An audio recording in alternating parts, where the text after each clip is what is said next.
try to do me some good, but they say I'm a menace. We back and forth like it's tennis, and I can't mold out my image. But we can't really change what you already felt, and nobody can't say we never did help, never did it to mention. So let's calm all the tension. Let's just show you what's real and just get back to this business, you know. Trying to make a flip up off a quarter P. This is what it is and what it's supposed to be. I've been right here if you ain't noticed me. It's them Southside Squad niggas for the D.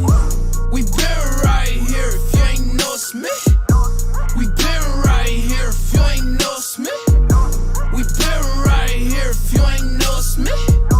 We been right here if you ain't noticed me. A rapper step up to me, that be a no-no. I be deaf cause they so-so, WWE. I got the game in a chokehold, stamp it just like a logo. Just keep it on the low-low, they like I'm back on my mojo. Man, I still be great, either riding or solo. Used to bag up them Cinco's just to make back that Ocho. Going into OT when I was loving that Coco. Spit it all on some promo, I'm talking tables and photos. Dying for what I love, I forgot about the Toto. Don't become a D-Rust, that mean you breaking the bro code. Man, all of these threats, I might just buy me a fofo. Try and get all of these checks, so I don't see you just no more. Man, you rapping ass niggas, I see you done change. Even when I touch my first million, I stay the same. You can't deliver the know. Fuck this game like a porno. They hearing this like, oh no, ain't from DC, but he go.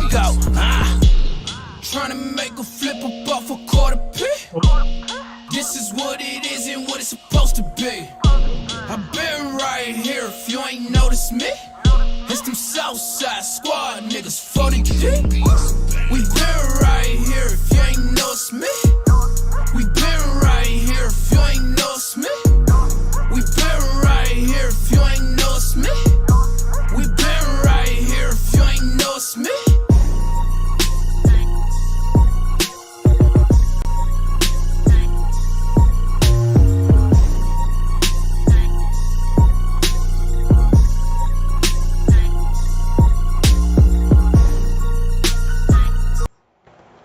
Yeah. Okay, now we back. You can actually hear us now. Mic check, 1, 2. What is this? Appreciate you looking out, letting us know. I always appreciate our folks checking out my feed or his feed. Mine is Carol Porter III with 3 eyes. His is at the Bar Radio Podcast on YouTube. So give a follow and subscribe and check us out, because we always live streaming, and we got much more in the works coming down the pipeline there. Oh yeah, definitely. We're gonna try to see if we can marry CPT off to the first available stripper. Hey man, we tried that before, man. Me and strippers, I had to get away from the stripper game, man. Getting a little too old for that, man. I can't deal with these young. What? I can't deal with these young strippers, man. It's a whole different generation out there now, bro. Why can't you deal with young strippers? I'm curious. The game has changed now, bro. It's hard. It's they out here pimping themselves now, so it's nothing for a dude to do, because with the OnlyFans and all the other ways they can make income, doing what they do. It's hard out there, bro. Here's the thing. So speaking of OnlyFans and strippers, Black China, I think, is the highest paid person on OnlyFans. She makes $20 million a month.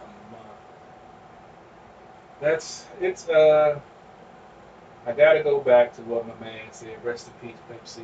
Pimpin' ain't dead. It just moved to the website. And I just told you, I just got on TikTok, and that's where everything is hot right now. And I'm seeing some of these folks on here with millions of followers and millions of likes in some of these houses that they're living in, and you see how they're affording them. I saw one guy say he started his OnlyFans in his first month. He made $20,000. He gave it to his sister to pay off her college tuition. He had a video of him throwing $20,000 in cash at her to pay off her college tuition, because his first month on OnlyFans he made $20,000. You ever thought about stripping for OnlyFans, sir? Bruh, I was thinking about it the other night, man. When I saw that report from Black China, I was like, man, yeah, there's dudes on there doing it too, man. Maybe we should move at the bar to do an OnlyFans, or just not at the bar. Bruh, I was before my time. I was doing that shit when I wasn't getting paid for it. Some bullshit. Before my time. So we had in sports, the very great Serena Williams played her last match. Yeah, we have to definitely acknowledge her greatness. Um, Coming from where she came from, her and her sister changed the game of women's tennis, put it on the map for a What was whole. say that part again because we love Serena, but we don't give Venus enough credit. Yeah, Venus and Serena. Because I remember a 15-year-old Venus Williams setting the tone and people hating her when she first started, and they said that she had a chip on her shoulder. They said she had some type of attitude. I remember. What up, Keys the poet? Out in Florida right now. Be safe Uh, out there, bro. Definitely, he had a birthday. His birthday the same day as my brother's on the 28th. So happy belated birthday, Happy Keys. birthday, man. But I remember a young Venus Williams at 15 years old with the Reebok deal, and she was doing commercials on MTV, um, changing the game up. And I was like, the only other black person I had seen since, Arthur Ashe played tennis. And she really set the tone, and then Serena took it to that other level. We will acknowledge that Serena did take it to another level, but I think we overlook Venus at times too. Yeah, definitely. Venus, her, both of them, they were doubles champions. For most of their career, they had a doubles match. They got put out in the first round, this and Open, but they made it a realistic, dream for a person of color, minority, women to excel in a sport that has been dominated by, non-minorities. So just like we talk about Tiger Woods and what he did for golf and, minorities, you have to put Serena in that same category with all the accolades. I don't have all of the numbers. I know Robbie, I'm a tennis person, but I'm not a stats tennis person. I know I'll get to Robbie and get something out on that because we always highlight the greats of the sport. I do videos for Ovi and videos for the Nats players and the Washington players. So be on the lookout for a possible video with Serena. It's definitely a great story. Can I get on my soapbox for a minute? Go right ahead, my friend. So one of the things that I hate is that when we take and diminish um, a person's ability, who's doing something great, especially black people and black women. This is why sometimes the internet's a great place, sometimes the internet's a terrible ass place. There was, oh, well, Serena and Venus are really men. Uh, um, they're really transgender. They're, um, how about they're just fucking great? You know, how about we applaud them for who they are? And it's always these young millennials or people who don't know. Like I've watched them grow up. Um, oh, she didn't. Even when she has a baby, it's that baby's not really hers. She had a surrogate. You know, Serena Williams had a very athletic body, and she was proud to show off her thick blackness because that's how black women are built. You know, very toned. Black men were loving Serena Williams' body.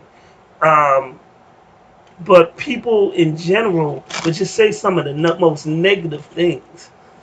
And it just, it pisses me off because when we have black people do something great, white people don't tear white people down like the way black people tear black people down. And it's always, oh, I heard on the internet, I saw this website, and it said this and it said that. And it's usually shit that has no credibility. And then they take the information and they run with it like it's gospel. You know, We're gonna have that conversation today. we can have any We're conversation. gonna have that conversation there about. I was actually having a talk yesterday, similar about some of these things, about the black community and how lost and how easily distracted and how we spoke about it before when we talked about the Black Lives Matter movement and everything, how they want to scream and protest that things need to change but don't have a plan to get things done. And that's my issue. Like, okay, protesting and all of that, that's cool. Boycotting, that's cool. But what's your end game? What do you want accomplished by doing all of this? And unfortunately, our people, for one, doesn't have a knowledge of self anymore. Don't see pride in our color, in our culture, because they're willing to take someone's life that looks just like them over some nonsense or some bullshit. So you can't scream pro-black and black pride, and you continuing to commit genocide in your own neighborhoods, and then the neighborhood, the community around you protects the person that's doing the wrong, but then want to yell and cuss and fuss when a white police officer kills a black person. I mean, the whole hypocrisy of some of the bullshit that's in our community is us bringing it down on ourselves. We're basically oppressing ourselves. It's not the white man, it's us. But no one wants to take accountability and look themselves in the mirror like, yeah, it's fucked up out here. It's hard to make it. I'm going through transition right now. You know what I'm saying? I haven't said too much about it, but I've been doing DoorDash for the last couple of weeks because, my situation at the car dealership didn't turn out as the way I like it. I'm in the process of getting a new job, but I'm out here grinding right now. I was doing DoorDash before I came to the studio tonight. So I know it's hard out here. I know it's way easy. There's more ways for you to fail than for you to succeed. But if you know that, then you got to take advantage of that. That means you got to make calculated moves, and you got to be proactive. You can't sit back on your ass and think a job is going to fall in your lap or think money's going to fall in your lap. You got to get out here and do it. And our people now, we don't have that work ethic to say, I'm going to go out here and grind and make something of myself. But we definitely want to talk about the only thing and we've said this before. I always separate Black Lives Matter and police brutality from something different because to me, a nigga on the street is not paid to serve and protect. That's just how I feel. Everything else you were saying, I do agree with. The reason why is because black people are sheep. People, they follow us instead of leaders. And we place ourselves in the position of always looking for who's going to lead us and who's going to save us instead of we positioning ourselves to save ourselves. Like for every one CP3 that got off his ass and then I got to make changes and I ain't just waiting on something to go through. I'm gonna be proactive. There's 10 other motherfuckers that don't want to do that. That's the sad thing. And it's 10 other people that they want to blame the system, but they don't want to do nothing about the system. Like life ain't fair, and it's just the entitlement of thinking that somebody's going to hand you something is not. It's not a reality. Ain't nobody gonna hand you shit in this world. You gonna have to fight for whatever you need in here. Like you gonna have to fight to get whatever you need. Like no one's going to give you a free pass on anything. Like success, food, a job. I was a manager at a Blockbuster that was closing, and there was a dude that he could work in IT, but he didn't want to work in IT because his roommate, his best friend, worked in IT. There was a Spanish girl. She didn't want to do interpretation because she felt it was going to be hard, even though she spoke a second language. And an interpreter who worked for the government came in and told her, "Yo, why don't you try out? For that you can make really good money." And they was like, "Well, I don't really want to do that." So, "But the store's closing, so what are you going to do?" And they was like, "Well, I don't really know." And I just looked at them and said, "I wish I had the ability to quit." And they was like, "What do you mean?" I said, "Slim, I'm dyslexic. I fight twice as hard to do what y'all do on a regular.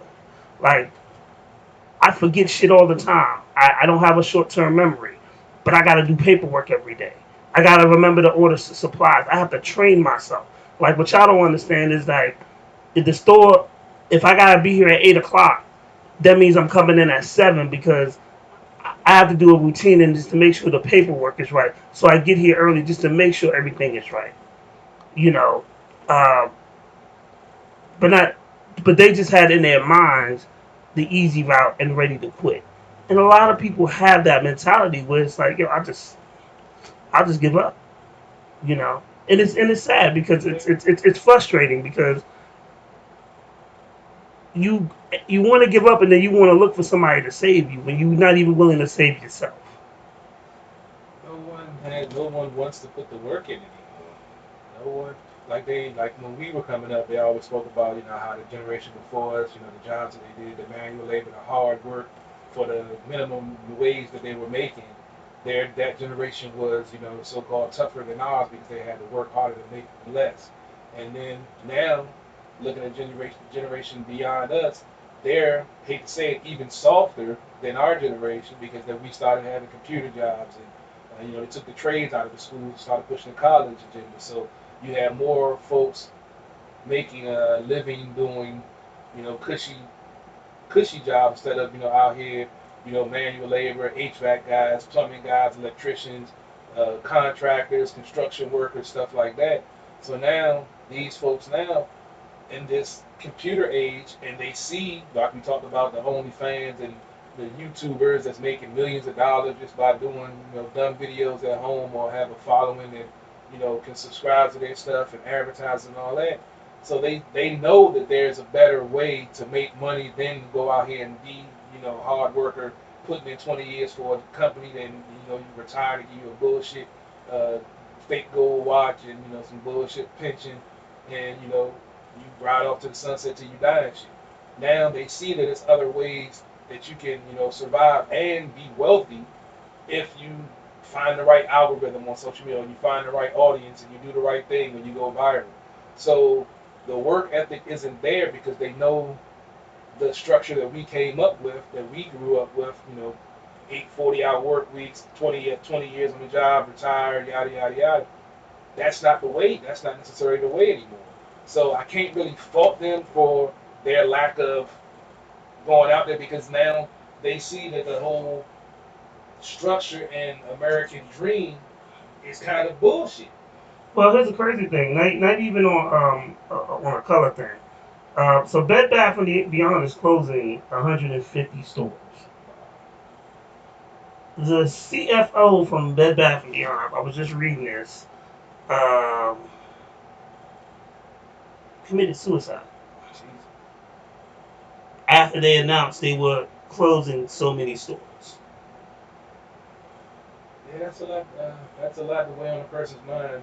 That many stores, that many people losing their jobs in this economy, they might lose their homes, won't be able to feed their kids. That's a lot of stress. We don't really talk about that because we don't really hear about that happening much. We'll hear about their $20 million a year salaries and all the stuff they do to secure their livelihood. So, But so this was reported. I done saw this on IG by Big Mouth Media too. Bed Bath and Beyond CFO, uh, Gus, I don't know how to pronounce his name. 52 is dead after jumping from 18 stories of New York's Jenga Tower. Just days after the company announced it was laying off 20% of staff and closing 150 stores.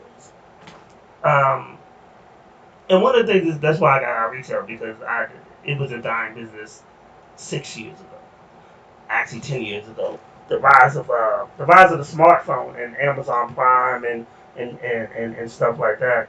change the game. Yeah. That's what I'm saying with technology, social media, the structure. That's what like the conversation we had last week about polygamy and monogamy, and the way that we came up. Is that necessarily going to continue in the future with the way things are with social media, and you can, find a beautiful woman all the way across the world, send her an airline ticket, and she's here the next day. Same thing with the whole work structure. Now that this younger generation sees that the 40-hour work week, the 20-year working for a company, and yada yada, that's not necessarily the way. So they're finding different ways to make their income now. Definitely. I mean, oh Lord, the show's about to go down. This show is now sponsored by Mm-hmm. the Moonshine production of the United States, the Southern part. There's juice in the refrigerator. I'm gonna see how this hit first, and then I might grab some after. You really didn't eat that much today. I ain't going hard. I ain't going too hard. You ain't got $40. Hell no. Let's see how this hit today. Just put your cash app on your social media. Tell people to send you $40 so you can get you a little twin. It's been a couple of weeks. A little since we city had- sin. That's that moon. See that moon. If you haven't had moonshine before, it has a distinct smell. When you open it up, Smells like death. yeah, you're gonna have a flashback. You're gonna have a flashback to that one time when they kicked your ass, but then you're gonna smell it and be like, that shit still tastes good. Oh Lord, show's going downhill. Um.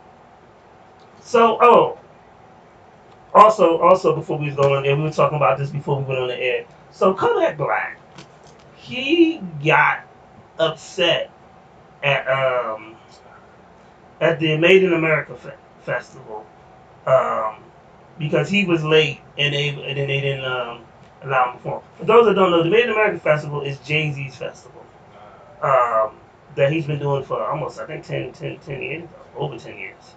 Shit, Um, that's but they was like, fuck you, when you late, you can't perform. And he was like, well, it's messed up that you denied the fans a Kodak Black performance. crazy. Nigga, you was late. First of all, If you cared about your fans, you would have been on. First of all, you're not. Before you even go into your joint, let me say this. First of all, you ain't done nothing classic. You make music, granted, and it sells, granted, but it's not. You haven't made a song that we're gonna talk about 15 years later. Like I can still hold a conversation about Illmatic. I can still hold a conversation about Ether. I can still hold a conversation about Can't Knock the Hustle, Reasonable Doubt. I can still hold conversation about the Blueprint, the Black Album. Like I can still hold a conversation about the miseducation of Lauryn Hill. I can still hold a conversation about Only Built for Cuban Links 1 and 2. Liquid Swords. Yeah, I mean, like these are this is classic projects. Um, that that are solid. Uh, you know, I can still talk about the song with on the DJ Khaled album, Scarface and Nas, hip hop. Woo, it's one of my favorite songs. Uh, but like I mean, Super Gremlin is cool, but am I going to be talking about it next year? No. Like, to be honest, uh, you're not you. If you loved your fans like you like you say you did, you would have been ready for the show. CP3. first of all, with it being a Jay Z concert, Well, it's not a Jay Z I mean, concert. Is it? production, and Yeah. he's behind it. You know he's a businessman first. So if you're supposed to be lined up to perform, you're supposed to be there on time. Correct. Second of all, you know I don't know most of these names. The only reason I know his name is because he's been locked up. Several times. Yeah, so I mean, the fact that he's going to try to say, you're doing the fans this justice. Like I said, I'm not even critiquing music because I don't know your music and I know that makes me whatever. But I just don't get these young folks, excuse me, artists, because I'm never going to call them rappers. They don't have appreciation for the business side. Like he was saying, in a few years, no one's going to remember any of the music that he's done. Just like we talked about just a couple seconds ago about finding a way to make a living without having to do the 40-hour work week and slaving for another. And that's what this is to most of the artists in the music game right now. It's no love in it. It's just a way for them to get a paycheck without them having to work for somebody else. Either they got a record, they lazy, or they just want to, find a better way. So the fact that they didn't let her perform, I applaud that because we need more of that to get these folks back on track. But you gotta set them straight, let them know this is a business. This isn't that you just, I'm supposed to be there at 9 and you get there at 9:45. Like the whole 20,000 or 40,000 people supposed to wait on you to get on stage, and you got other people lined up and doing other stuff. That's irresponsible. That's selfish, and that's weak. And it's sad. And then it's also not to switch subjects, but I saw something about the Little Baby had a concert and didn't get sold out, and they canceled that joint or something too. Not Lil Baby, the Baby. See, I can't, I So can't the baby had a concert, and only 500 people came. Well, bought tickets and then pre-ordered tickets, and I think it was like 14,000. They said it was cheap as like $35 for tickets. Yeah. And they tried to say, the promoter came out and said that they booked some type of dubstep, like electronic group along with that, and that's why they felt like they weren't getting a lot of sales because they booked the no-name act that they had on the same card. That's what they tried to spin it as. But I mean, it could be like, look, I love the baby, but he's been in a lot of that's what I was going to say. negative stuff, and eventually that stuff comes up and it affects your income. I can't keep them all straight. Little baby, the baby. So the baby's a nigga that killed is the dude that killed the dude in Walmart. Uh, That's the one that's always fighting. yeah, that's the one that's always fighting. Yeah. Yeah, the baby got hands. Yeah, that's the one that we need to knock niggas out. So I mean, knocking niggas off, knocking niggas out. I mean, I'm not. Like I said, I'm not the biggest fan of music, but his music, like I was doing security in the club, and when his shit would come on, yeah, the girls loved this shit to dance to. They made money. I like the baby. I mean, like I said, I've never really listened to it, but I like him because his flow was different, his wordplay was pretty good for me. Like I liked it. I mean, I never listen to it, but I mean, I bounce to it. When I hear it, I like it, but I never really took the time to listen to it to hear if he actually got something to say. True. Shout out to the. Well, I ain't gonna shout out. I'm just gonna violate. So on Twitch, I had a graphic art designer. I really hate when people leave the comments on about do I need overlay, like inbox me about stuff like that. Talk minutes, but if you haven't liked, shared, and subscribed to my video, ain't shit we do. We can't build no. We not building. Like if you're not supporting us, why would I do business with you? Networking is a two-way street, people. And if you have, and here's a key thing, if you have less followers than we have, you can't do shit for us. So stop talking about you can expand us, you can verify us, you can get us more followers. We don't want those computer followers. We want real followers. A nigga just hit me up and was like, yo, for $400 a month, I can grow your shit organically. I was like, for $400 a month, I can grow some shit organically. I mean, nigga, $400 a month. Yeah, we can make some things happen. But, yeah, if you got less followers than I have, don't inbox me. Like they say, look at your page, look at my page, and then do you really want to hit up my inbox with some dumb shit? But that's the thing too. I mean, like, cause it's like even I have on my IG, I have 3 pages alone. And then on FB, I got 6-7 pages. I'm running 18 pages, 2 websites, and a YouTube channel for my iPhone and my MacBook. So, believe me, I know. And I just got on TikTok, which added to make it 18 now. It's hard out here. I'm looking for an intern. Every time I get one interested, I tell them what's involved, and they never call me back. Because people are afraid of the work. So let's you want to talk about that Jay-Z verse? Yeah, I mean, it speaks for itself, but yeah, we definitely can't. I've seen some haters posting about the song. Some folks talking about. Let's not even just like I'm not a Wayne fan, but that Wayne verse, okay. Yeah, the Wayne verse was nice. It was good. It was nice. Let's give Wayne his props because that was a hell of a verse. Oh, that was a nice verse. I'm not the biggest, but I was an early Wayne fan when he was Cash Money. When all the other, later in his career, I wasn't the biggest Wayne fan. I gave him his props, gave him his respect, but that was a nice verse. It was a nice verse. Raw's verse was nice, but to me, the fact that Jay had 3.5 minutes and the shit that he said and the way that he said it, like he said, man, I'm sorry, I'm just speaking from the goat. I'm sorry to you donkeys. And he's just on a different level. And it's like they were talking about the Black Album and Allure, how that's Lady Antoinette and Lady Jade was saying how that's their favorite track, and that was his arrogant album. He's been laid back for so long. What's going on? And chill for so long. Alright, come. I think this is his, this is his expression. This is him pulling his dick out. Like, look, I hear all of this noise. Everybody talk about this, talk about that. But like you said, who's created the most billionaires? There weren't billionaires until he did.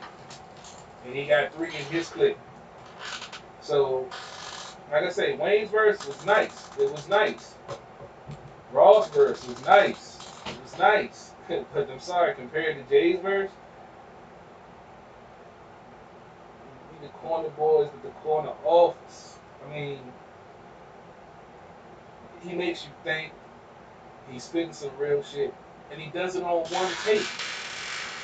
That's the thing that amazes you. He puts out such lyrical gems, and he does it on one take. Who can do that? You got folks out here doing, 3-4 minute songs with 3-4 other people on the track, and they got to fill out a pad to do their little 16 bars. This man goes into the booth and spits out liquid gold every time on the first take. I'm just. He did cheat. I'm, He did cheat though. He did cheat. He admitted to cheating. That's cool. He admitted to cheating. I mean, he literally, which as a rapper I would have done the same thing. Yeah, that's like cool. he was listening to it, so he's already formulating his thoughts in his head about what he want to say and how he want to say. But I ain't really heard Jay spaz like that. If you go to, no. On Kanye's first album, he spazzed because he really spazzed because he went through the course. Yeah. Like he spazzed. So we got so definitely we got Super Cool Cat in the building. Yo, this is my dude first of all, but I love when an artist shows up on time or before. Like we get so many niggas like, yo, I'm 15 minutes away. Nigga, it's 7. Like, but real talk. So, and I don't know if I probably told you this story, CP3. And then we're gonna play some music real quick and then we'll have the Super Cool Cat interview. But so we was in a first time I saw Super Cool Cat was at the Titan Arts Awards, and his fans are disrespectful. So somebody was like, "Do you know what time it is?" And they was like, "Yeah, we want to see Super Cool Cat." His fans called the Super Fans. So, but they yelled at, and so usually when you see people, I was like, "Damn, well, I want to see what this nigga's about because they yelling for him, and I want to see he gonna live up to the hype." And he did. And then we talked. And had a great conversation after his show. Always had great energy. And then, fast forward several years past, we in Atlanta. So me, G, Renegade, we went to it. They had rented previously this Airbnb from this lady who was had connections with T.I. Well, the lady scammed us this time and took our money, and we had nowhere to go. And the house was in like foreclosure. I remember you telling me. So we put up for the other artists to because we was gonna go stay in a hotel. So we put up for other artists to go stay in a hotel. So we wound up staying with Super Cool Cat. So, and he can tell you when we walked in that motherfucker door, we were broken. Nigga. Yeah, that's the worst. It takes a lot to break. Nigga, we was broken. And let me tell you something. It was the best fucking time I've had in Atlanta. See, this is Like, I'd have found that bitch. Yo, we couldn't find her. I don't even think she was in Atlanta no more. Bruh. So we walked. Here's the thing though. They were so chilled about it. They gave us the night. They was like, cool. Y'all niggas broken, cool. We ain't even gonna fuck with y'all tonight. Then the morning came and, oh, King, what's up? I ain't see. And I said, oh yeah, what up, cool guy? And then we just started vibing. And he was like, y'all niggas ain't, we gave y'all that day, nigga. We gonna party every motherfucking day we here. We going out. We leaving the house. We eating together. We finding breakfast. Nigga, we went to fucking Walmart, filled the refrigerator. He found a crackhead that was selling food stamps. Yeah, that's what's up. Yeah, man, that sounds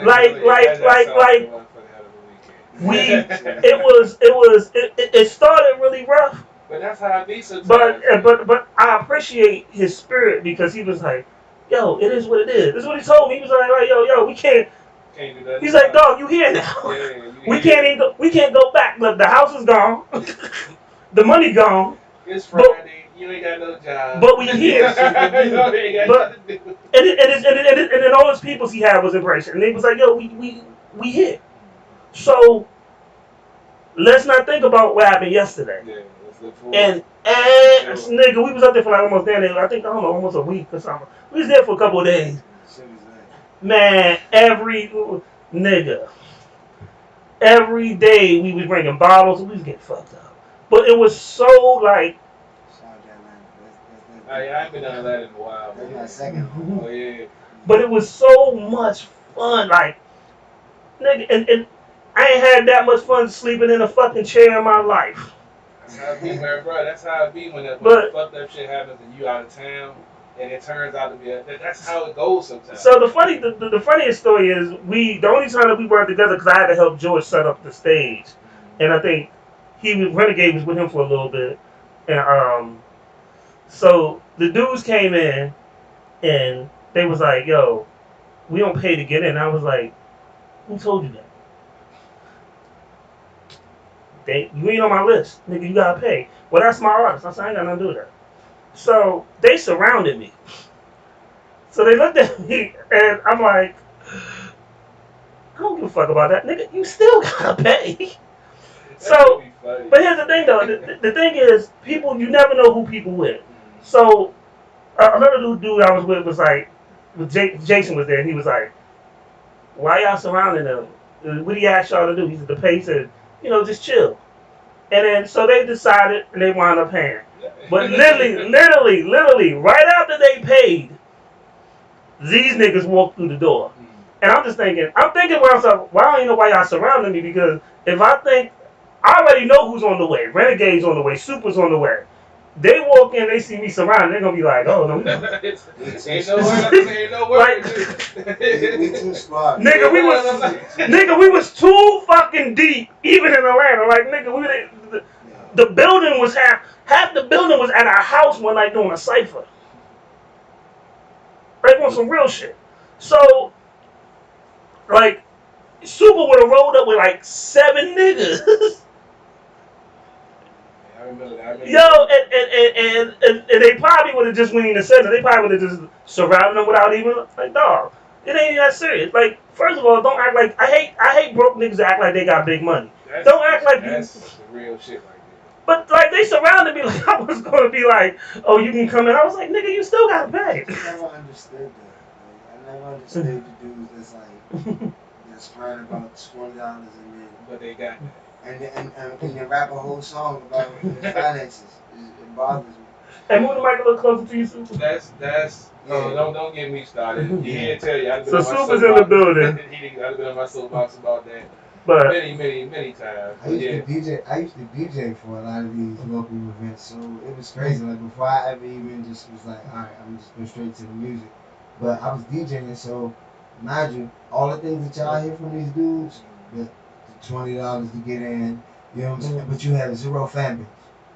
You feel me? See, my gripe on both ends. My gripe on the promoter and my gripe on the artist.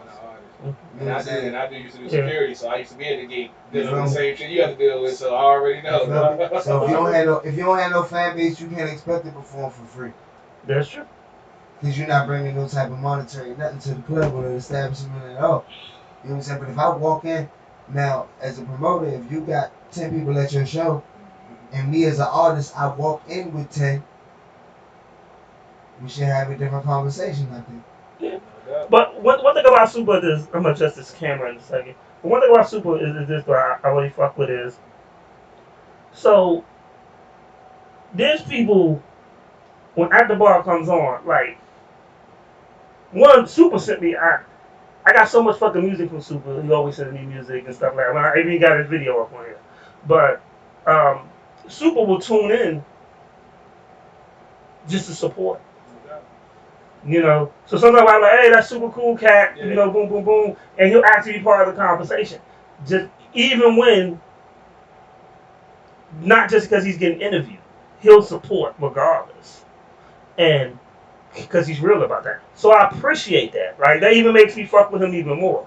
So you trying to get into some deep shit. So you about to get me. Oh no, we gonna have a deep conversation. You about to get me on my soapbox. No, because real talk. When me and this brother do talk, we have real intelligent conversation, I feel and it's not just always about the music and stuff. And I fuck with him not just because of the music. I fuck with him personally. No doubt. Like the real. When I called him, like, "Yo, Super, you can come through an interview." I said, yo, this. I went to explain myself who I was. He's like, yo, nigga, I know who you are. He's like, Keem, I know who you. I got you. Bet. I'm there. That's what it's all Let me about. just make sure everything clear. I'm there. And that's the thing that there's so much bullshit and so much fake shit out here now that folks don't know how to appreciate a real connection or a real friendship or a real kinship. And because everybody's out here trying to get over, trying to find ways to get over, trying to find ways to be slick, yada yada yada. But like they say, the worst thing you can do is screw over someone that's loyal to you. And the fact that there's a lot of folks that's not loyal to people that support them and they cover them when shit is fucked up, and then when shit is good going for them and it's bad for the other person, they're not there for them. And to me, that's one of the biggest issues right now, not just with our people, but in the world, period. Because nobody really gives a fuck about nobody else.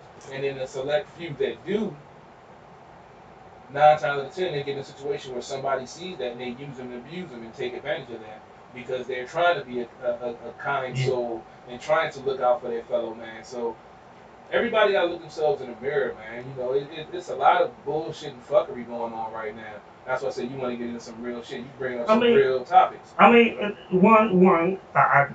We definitely want to get some real shit. But Super is one of those dudes that when he's at the DMV Indie Fest, he's one of those dudes that always show people love. And then he's always one of those dudes that he basically he he had the little thumb drive. Looked like he was passing little baggies of weed, but it was really a thumb drive.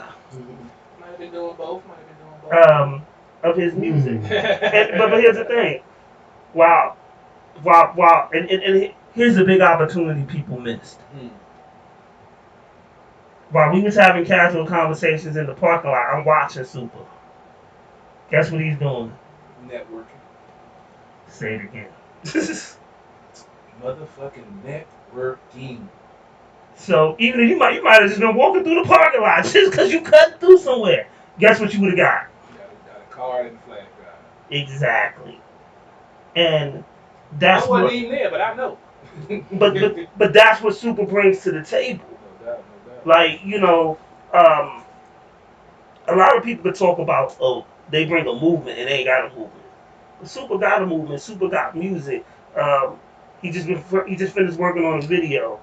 Um, I just like I said, I fuck with him on a personal level because man, he made us whole, man. We like I said, we party every day. Remember that spot we was in the breakfast? That breakfast spot, man. Hit though, line up the door. Yeah. Line up the door, clutch jump. But see, that's the thing when Food is better. when you down and out, and when folks step up out of nowhere and support you and look out for you and show you love out of nowhere that you're not expecting, that helps build that mind. I've been in a couple situations where I used to travel, go out of town, and just get off of work Friday, say, look, fuck, I'm getting the fuck out of Maryland. And sometimes I had money, sometimes I wouldn't, but I had folks. So I would get in town and be like, oh, don't worry about it, we got you. We know when you come in town, you take care of us, and we know if you was in a better situation, you would. That's when you know you fucking with a real person. Yeah. And unfortunately nowadays, You don't get on. more folks is worried about what you gonna do for me. When you have someone that's willing to go out of their comfort zone, like I say, to look out for you because you in a fucked up situation, that says a lot about someone's character. And nowadays, character don't mean shit to about 95% of the population.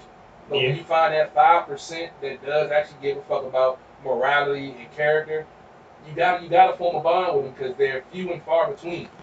It's wild even like people don't even have no code for it. Nah, they don't live by rules anymore. And when I say that, and when I say rules, like I'm reckless. I ain't even gonna lie to you. Like as far as rules are concerned in typical society, that's not necessarily me. You feel me? But as far as when it comes from man to man type things, I got and when I say man to man, I don't mean gender wise. I just mean human being. Human being, exactly. Yeah. You know what I'm saying? There's a certain type of code that you live by.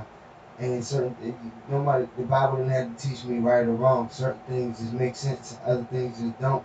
You know what I'm saying? It's just who I am as a person on the inside. I feel like those are the only type of people that I gravitate towards.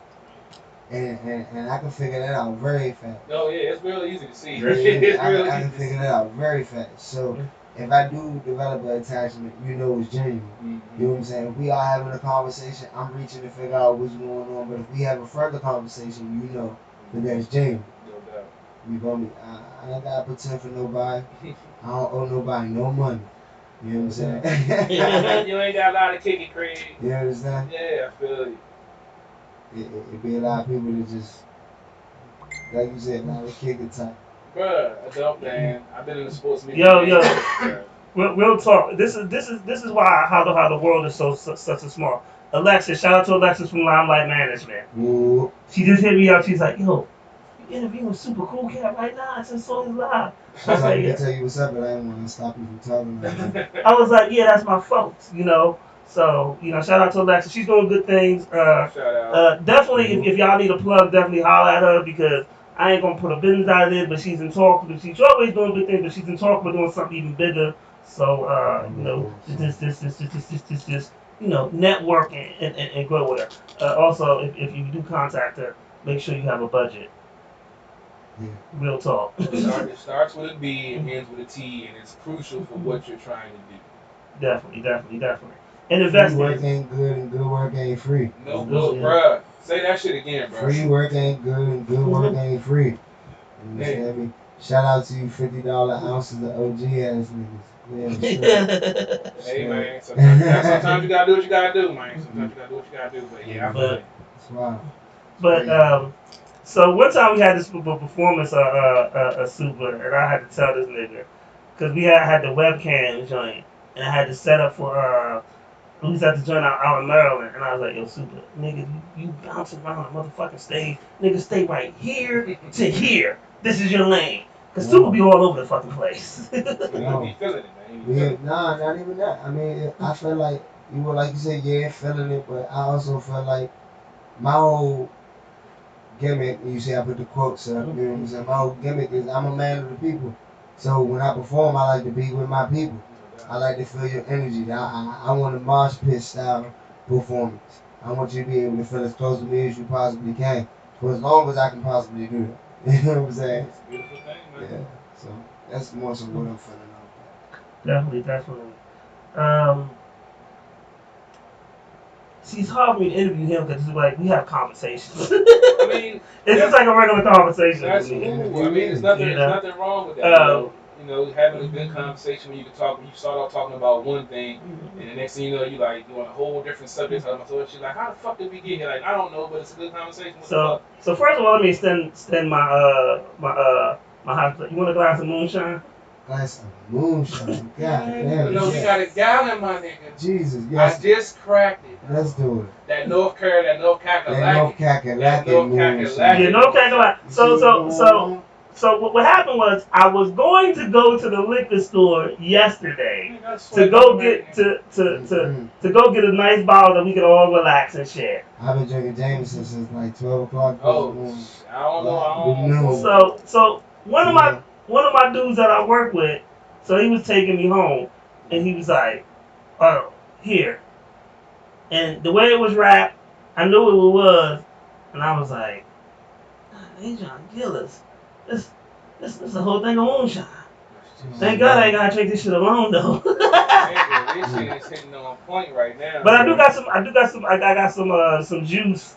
CP3 drinking straight. Fuck that juice, nigga. I just want to let you know that I'm a grown ass man. I'm not going to let you play with me like that. You know what I'm saying? Oh, so we all drinking straight? Yeah, what you mean? You drinking straight? Nigga, we all no drink chase, nigga. Ain't that your name, nigga? Yeah, we'll follow my straight with no chaser. Exactly. I don't even believe he trying to play with me. Bruh, I would say he talking about we got stuff in the fridge, we got some juice in the We fridge. got juice.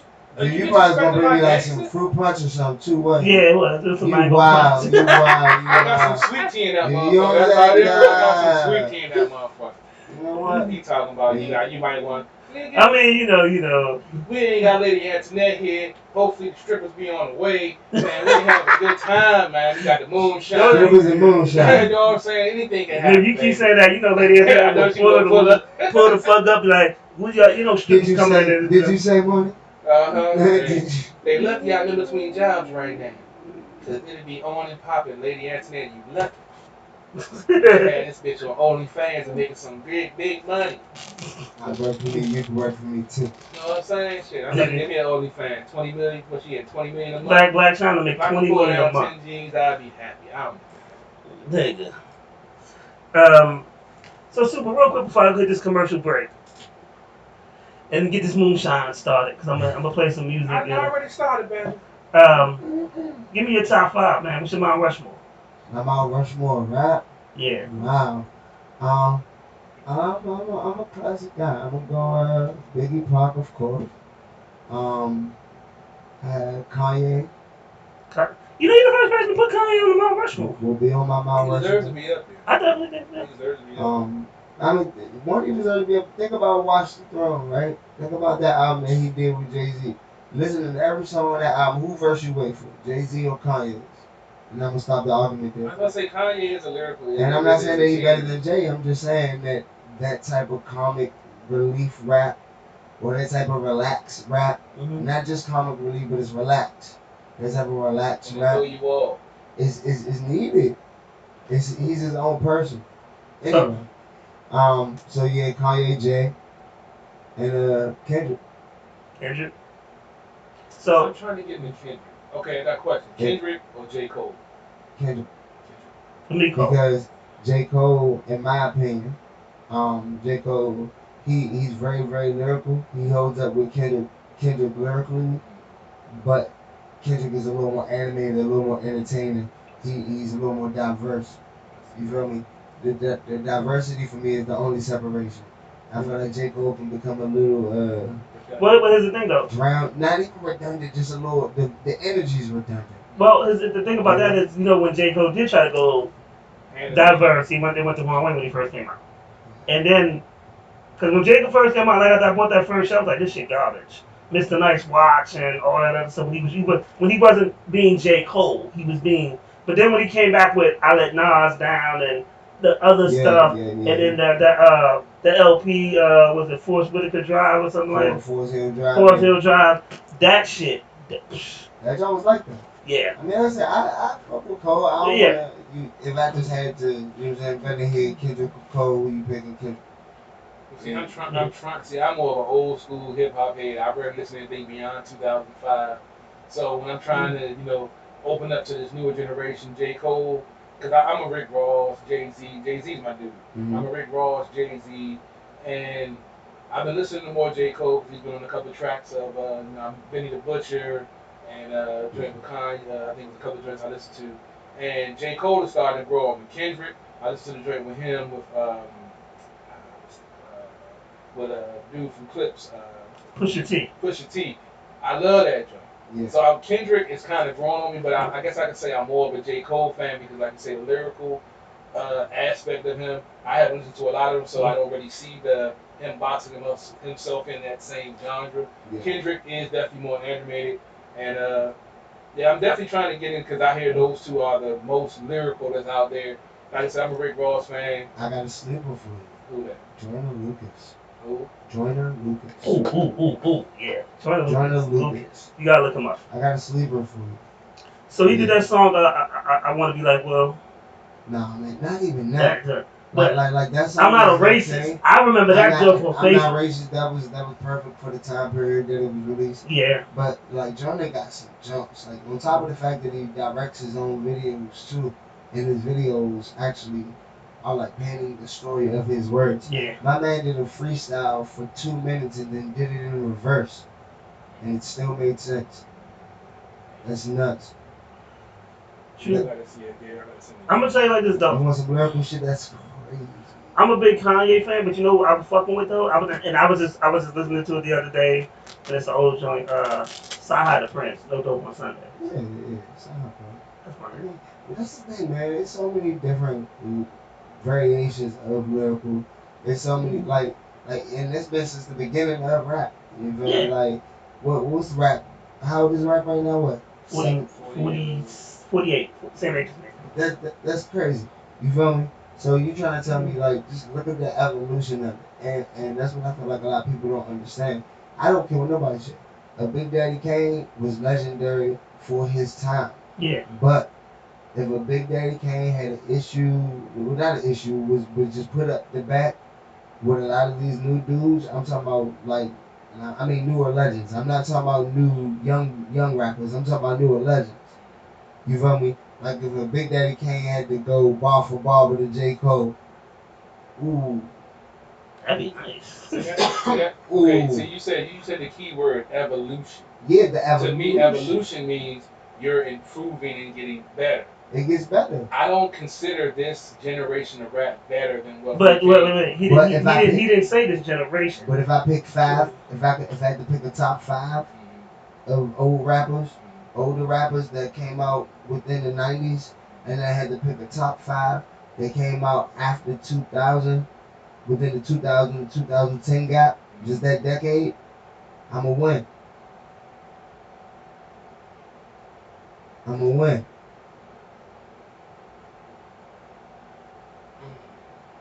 That's a valid point. I'ma win. And it's just because of the evolution of of it. the way that you're right. Well, you gotta remember. You gotta remember when. But see, when I But take you gotta- evolution, I take that as improved. Some But of them look. stood the test of time. But We you got the Fabulous, stood the test of time. Jadakiss, Yeah. test of time. Jay-Z. Jay, phenomenal. Look. That's what I'm about to say. Remember when Jay-Z was rhyming like a original flavor? He rhymed like the Fushnikins. Yeah, it was back when Now- Jay Z. But now the evolution of how he flowed. We just talking about his verse, how phenomenal his verse was. Lil Wayne. I mean, I'm not a big Wayne fan. However, Lil Wayne has stood the test of time for 20 years. Lil Wayne has said some hot shit though. But you admit. talking about aliens. You picking the people that's out of this world. You feel me? I mean, Like- I'm like- a big Pusha T I man. have Lil a Wayne- high standard for what I consider rappers. These folks nowadays, I don't consider them rappers. I consider them entertainers. I consider them artists. But I don't consider them rappers because they're not lyrical. Majority, and like I said, majority. But you gotta give credit to people that learn to fuse the gap for real. You know what I'm saying? And this is from an artist standpoint. You feel me? Because this is hard to do that, to fuse the gap between people that really appreciate lyrics and actually cater to the new cadence of the youth right now. You know what I'm saying? The people that confuse that is crazy. Like Lil Baby, Da Baby, Da that Baby. is See, nuts. I can't keep all them niggas together. But man. and I'm trying to tell you, because of my ear, because of my taste in music, I probably can only tell you about 10 of them. But the 10 that I know go 8. You know what I'm saying? The 10 that I know confuse that gap and bring me right there in the midpoint of what's new and what once was. Well, he be like the Baby and Lil Baby. Like when I listen to them, they got flow. Like they not just rapping to rap. They actually got flow. Right. Like they, I'll be like, okay, he's saying something. Like, but you gotta be willing to listen Yeah. to see if they actually are saying something. Yeah, like I love said, these like I conversations. said, they're actually doing security in the strip club and seeing what the folks like and what the folk, even though sometimes they ain't saying shit, but it's a hot track or a hot hook, they got them, throwing dollars or loving the song. So that's why I guess I'm more of a critical ear, because like I said, when I came up, when we heard music and heard lyrics, you had to rewind that shit and be like, bruh, did you hear what that motherfucker just said? And that's what that's the shit though.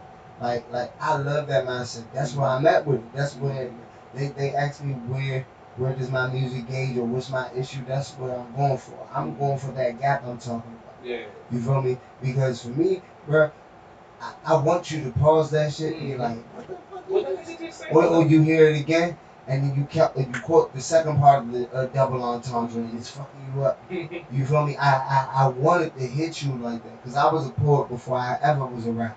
Okay. That's why I love Jay. Because Jay say shit, you like, hold up. That nigga just say, hold up. Yeah, that nigga just said that shit. People don't get ready for that. Yeah. And it appeals, it still sounds cool, so it appeals to the new age. But at the same time, it make you, once you hear it again, for the people that's lyrical, once you hear those things, it's like, wow, alright, cool. See, that's what I miss about rap. I miss that when you gotta listen to it and you like, hold up. No, that nigga. So I'm about to play. Just said that shit. I'm about to play his video so we can get some of this moonshine drinking. I can see CP3 getting open I'm now. already leaning to the left, nigga. And I'm right handed. I'm focused, man. Got the whole man.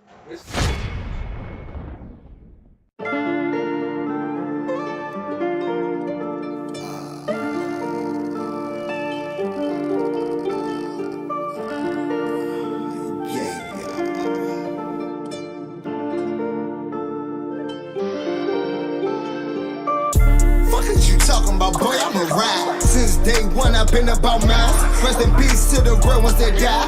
Got me feeling like the illest alive. If a nigga tell you different, he lie. Cause you can see the shit in my eyes. On the front line whenever it's time. Got me feeling like the illest alive. 100 forever, bullshit to the side. Get yours, cause I'ma get mine. By any means, I'm just gon' survive. Got me feeling like the illest. Got me feeling like the illest. Got me feeling like the illest alive. Got me feeling like the illest.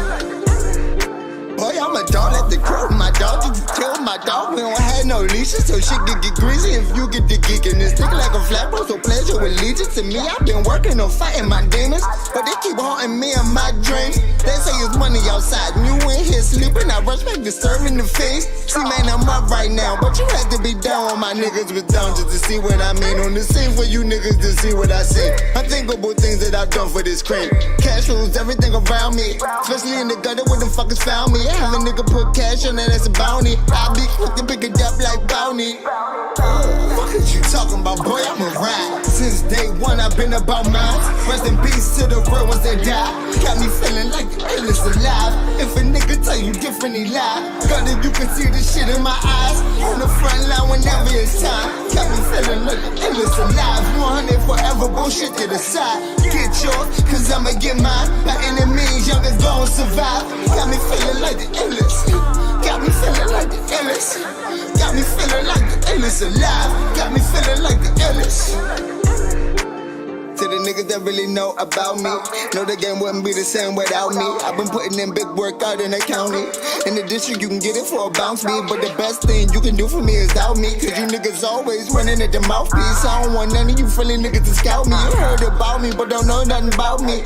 See, the problem you losers don't live by the code. I was raised by a gangster, that's all that I know. I said what there is to be so, without ever selling my soul. If they catch me out cold, I ain't telling the soul. But these weak niggas fold. By the time you hit the court, ain't no telling who or what he done told. He done took the cigarette, shook hands with them folks, and now he gotta go. Fuck is you talking about, boy? I'm a ride. Since day one, I've been about mine.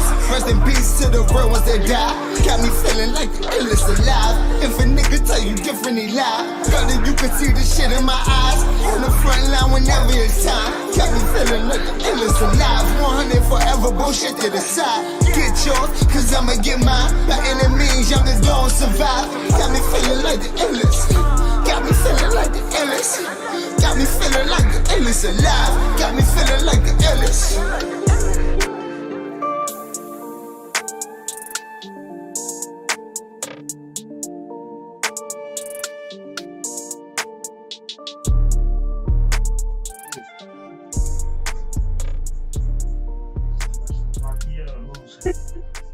Yo, Yeah. man. Woo! So we was drinking on moonshine. Man. Yeah. But yo, that was super cool cast video, Illest Alive. Yeah. Yo, one thing I always loved about you, dog, is that no matter what show you do, you always perform. There's a lot of niggas that rap.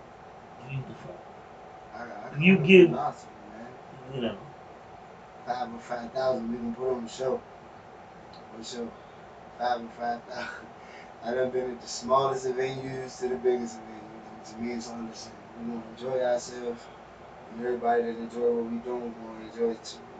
Like, and real talk, so I remember we was in ATL, like, you actually had another show, because we got before you had another show, Yeah. I think the following day, but we had already had booked our plane tickets, we would stay the day, a day late, but, like, I always admire the fact that you hustle, you do your thing, and you take the opportunity and, make it happen, dog. I was at the Rhino out there. But you know what I'm saying? Like, that's the thing, bro. Like, I talk to everybody, you know what I'm saying? And I got this thing called Rap-itis. I can't come within like 10 feet of or 1,000 feet of a microphone without wanting to perform and show what it is that I do and blend with like-minded people. And that's more so what it's like. It's not even about I just want to be the center of attention. No, like, I like to blend with like-minded people. Yeah. It takes a specific type of person to be a dreamer. That's so important. You just say that part again. It takes a specific type of person to be a dreamer. The person that looks at an everyday 9 to 5, you go, no, fuck that. I'm good for this. I decided to do this with my life. This was my calling. I'm gonna put all my eggs in this basket. You feel me? Those are the people that win, though. Yeah. You know what I'm saying? And I'm not knocking the everyday 9 to 5 structural person. You feel me? I'm an artist. I'm not a starving artist. I'm an artist, though. Yes. You know what I'm saying? I'm making what you making just at your everyday 9 to 5. It's kind of different that people look at me as more of an anomaly. It's crazy. I'm just working for myself. You working for somebody else. Yeah. Mm-hmm. And I think that I admire that you did that. I mean, your energy is just so. Like I said, I fuck with people who like when you have that genuine energy. Like I said, you know, a lot of times with these shows, a lot of niggas rap and roll. A lot of niggas don't even talk to the other people. We done. You know, I see you, dog. I watch everything you do. Like you talking to, they might not even been the best artists. They might not even been the hottest that night. But real talk, I will watch you go over them and be like, yo, your shit was good, dog. I like your set, and network with them. But I'll be very specific, though. I'm not gonna bullshit you either. Yeah. I want to be very clear about that. Like, I'm very specific. I'll be like, yeah, I liked your performance. You know what I'm saying? Yeah, hey, the bars was dope. Man, hey, you might just need a different beat or something. You know what I'm saying? But that's genuine though. But I'm very genuine. But you never gonna say that I lied to you. But you ain't gonna say, you know what I'm saying? I was trying. Yeah. I don't got time to kiss nobody's ass and none of that. Like, yeah. But that's just because that's genuine love. There's a lot of yes men. You know what I'm saying? Shout out Killer. But there's a lot of yes men that's walking around and just telling everybody that okay. And these people continue to move on, like I said, from the aspect of someone that was a DJ. You know what I'm saying? I didn't know that you used to be a DJ. Yeah, I used to DJ these. Shout out to everybody in the DMV area that went to the Island Cafe on Georgia Avenue back in those times. Like you gotta imagine how long I've been doing this. I done DJ'd at Love. I was DJing at Lux, like I was DJing. You know what I'm saying? And so I sat there and watched all these dudes at these events, and I wasn't gonna be the person to just okay everybody. Yeah. I seen too many yes men, and the yes men don't help you grow. They don't. If you're doing the wrong thing, and I just keep going, yeah, keep eating that glass, yeah. So yeah. I'm gonna tell you some real shit because it's about one of our mutual friends too, Yeah. one of the mutual artists that we know. Shout out to Vega who watching Vibing with Vega. She got her show, so salute to her. Love me some Vega, she's so sweet. Until she mean. Vega not mean to me, and I know Vega love you to I die. don't get no Vega bad side. I know Vega good people. She good people. She always supports us. I know real talk. She always supports us. Shout out to her. She just got her. She just dropped her newsletter out. So definitely, people subscribe to that and stuff. But shout out, definitely check out her show, Vibing with Vega and stuff. And she always brings opportunity to help grow at the bar and stuff like that. So I always appreciate that. So when you say like real stuff, like I had a conversation one time when we was in Miami. He wasn't there, but Ghost performed. And the song he did, I told him straight up, I didn't like it. I was like, yo, dog, I said, you did a love song. We need to turn up Capital. Ain't nobody thinking about love out here. He said, yeah, that ain't the right song. So the next time we went to Miami and he performed the joint and he turned up on every song, he came to me, he was like, yo, you were right. Much better. But that's how you get, when I say something, it ain't out of hate. I say things out of love. It may be tough. Yeah. You know. You gotta be able to differentiate that. You gotta be able to hear the same thing from two different people and decide who mean what. That's true. Well, see, folks are soft nowadays where they can't take criticism. They take criticism if somebody's hating on them. But no, if someone's taking time to critique you and try to tell you what's going to help you to make you better, that's not hate. That's encouragement. That's somebody looking out for you. But for some reason it gets skewed and people look at it as hate. You gotta analyze the situation though, right?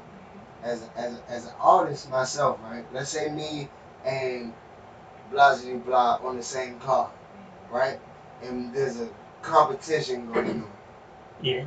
You feel me? So while this competition is going on, automatically I'm the opposition. Automatically. You feel me? Now, if you're not secure with who you are, you know what I'm saying? It's two different types of players. If we on the basketball court right now, you drop a J on him, go, ooh, good shot, my nigga, and I'm gonna walk off. You know what I'm saying? I'm like, ooh, good shot. Then there's somebody like, oh, lucky, then you a bum, you lucky. It's two different types of people in this room. True that. You feel me? So I'm the person that if you go on stage and we in some type of competition and your performance set is like that, I'm gonna go, ooh, boy, you done gave me some problems to follow. I love it. Keep that shit up. And I'm gonna go on stage and I'm gonna give everything I got. Whether I do or I do not, we gonna figure that out.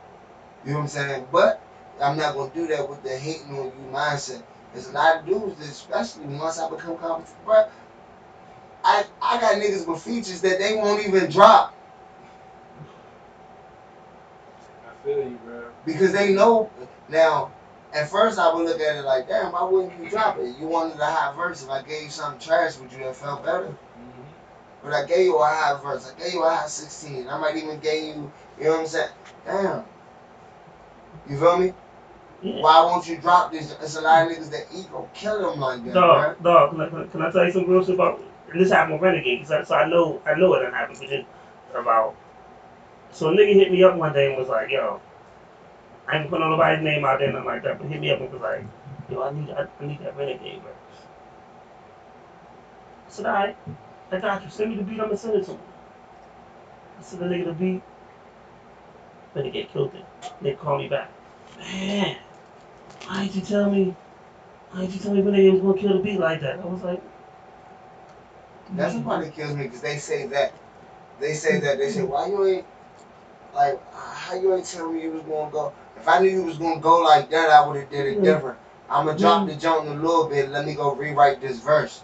shit never came out. I'm telling my brother, tell me straight like that. It's not no type of comment. It's crazy for me. Because it's the fact that it's another artist's track and they think their artist is the shit, and then you come on there and drop a fire verse and they're like, oh shit, this nigga sound better than the motherfucking track it's supposed to be. And unfortunately, we have a lot of lackluster so-called rappers in this, and that's why I cannot call them rappers. I call them artists or entertainers.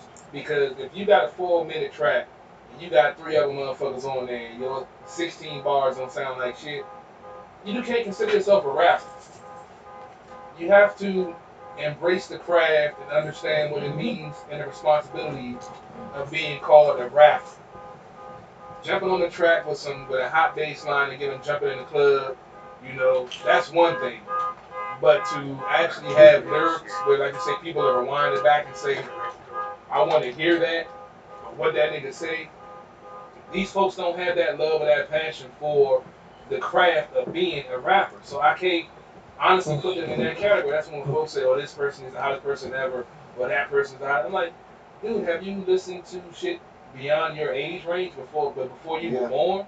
Yeah. And they don't understand that you cannot say that this person is the greatest if you've never gone back and saw where the foundation of rap really came from. Yeah, that's true. But then, like I said, I'm very well versed in the trail of hip hop. I went back, and even to this day, I still listen to music that's beyond the time I'm supposed to be listening to. I remember being 2 years old, sitting in the car listening to Scarface and the Ghetto Boys.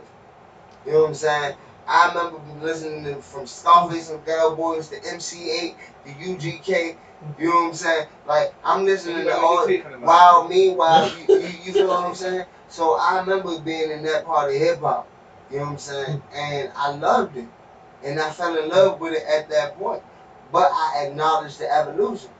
Just like I acknowledge the evolution of anything else. But that's why I say that word evolution. It's crazy. Evolution, to me, my definition of evolution means it improves and it gets better. But me, this rap but- is but- not but- getting I told you, better. I told you. but give once me- again, You pick 10, I pick 10.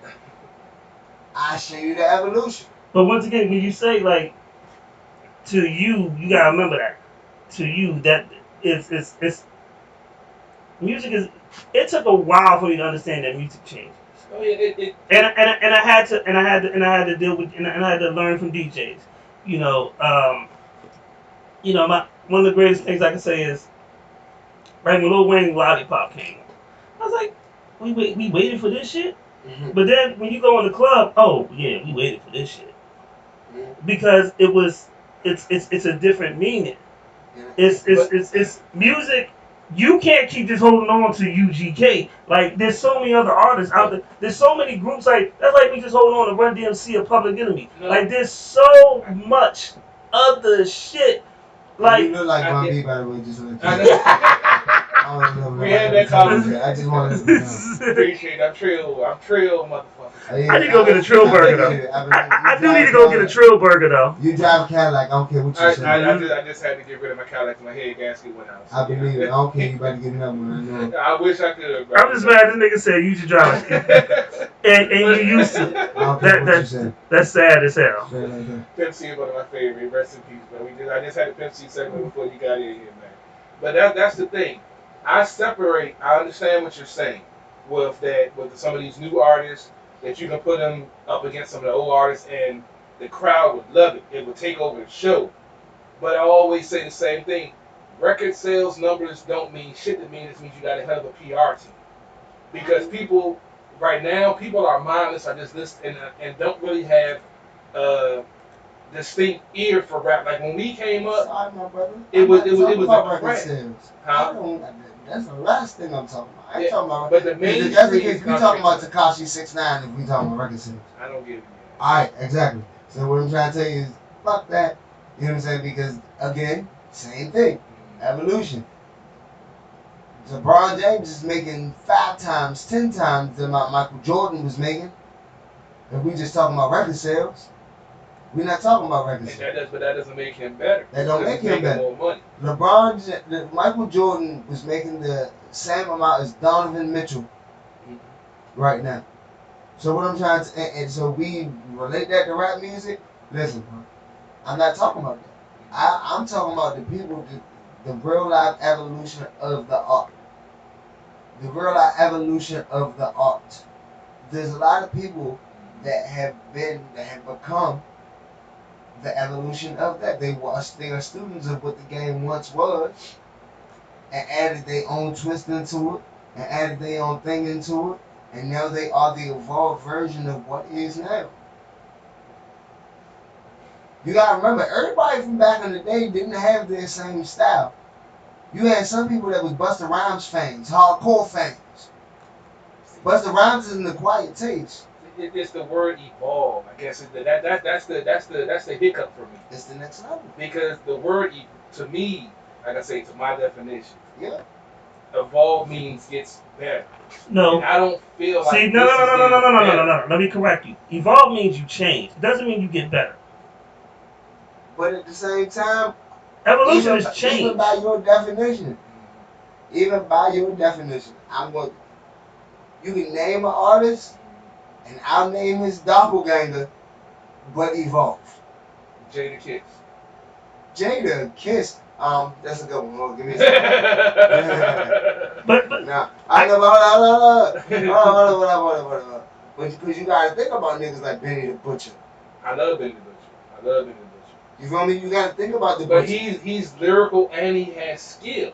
Some of these folks don't have that. Well, Benny Butcher just came out this year. Back then didn't have it either. We talking about a whole new time. I mean, you got to think about it. It's We like talking about every rapper that came out back in those times wasn't good. Don't fake. Oh no, I'm not saying everybody was good, but it's like now to this generation they say, oh, this person is the GOAT. This person, like people say, Lil Wayne is the greatest of all time. I'm like, I respect his craft. I loved him when he first came up, but I cannot give him that moniker. Lil Wayne might be the most balanced of all time.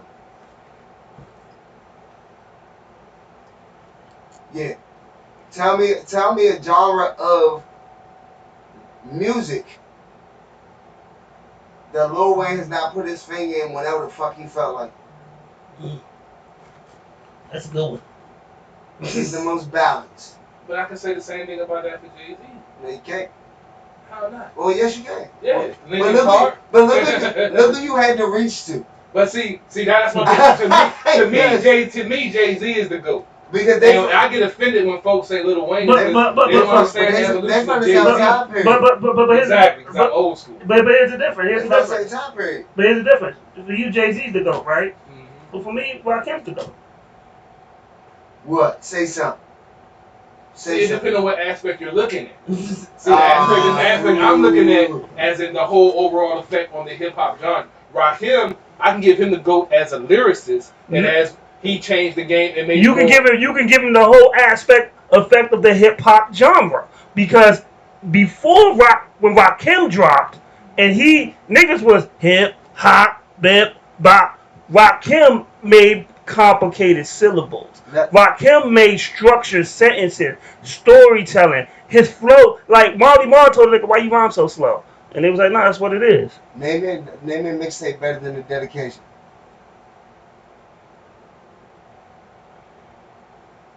And then tell me the last time you heard a Jay-Z song in the club.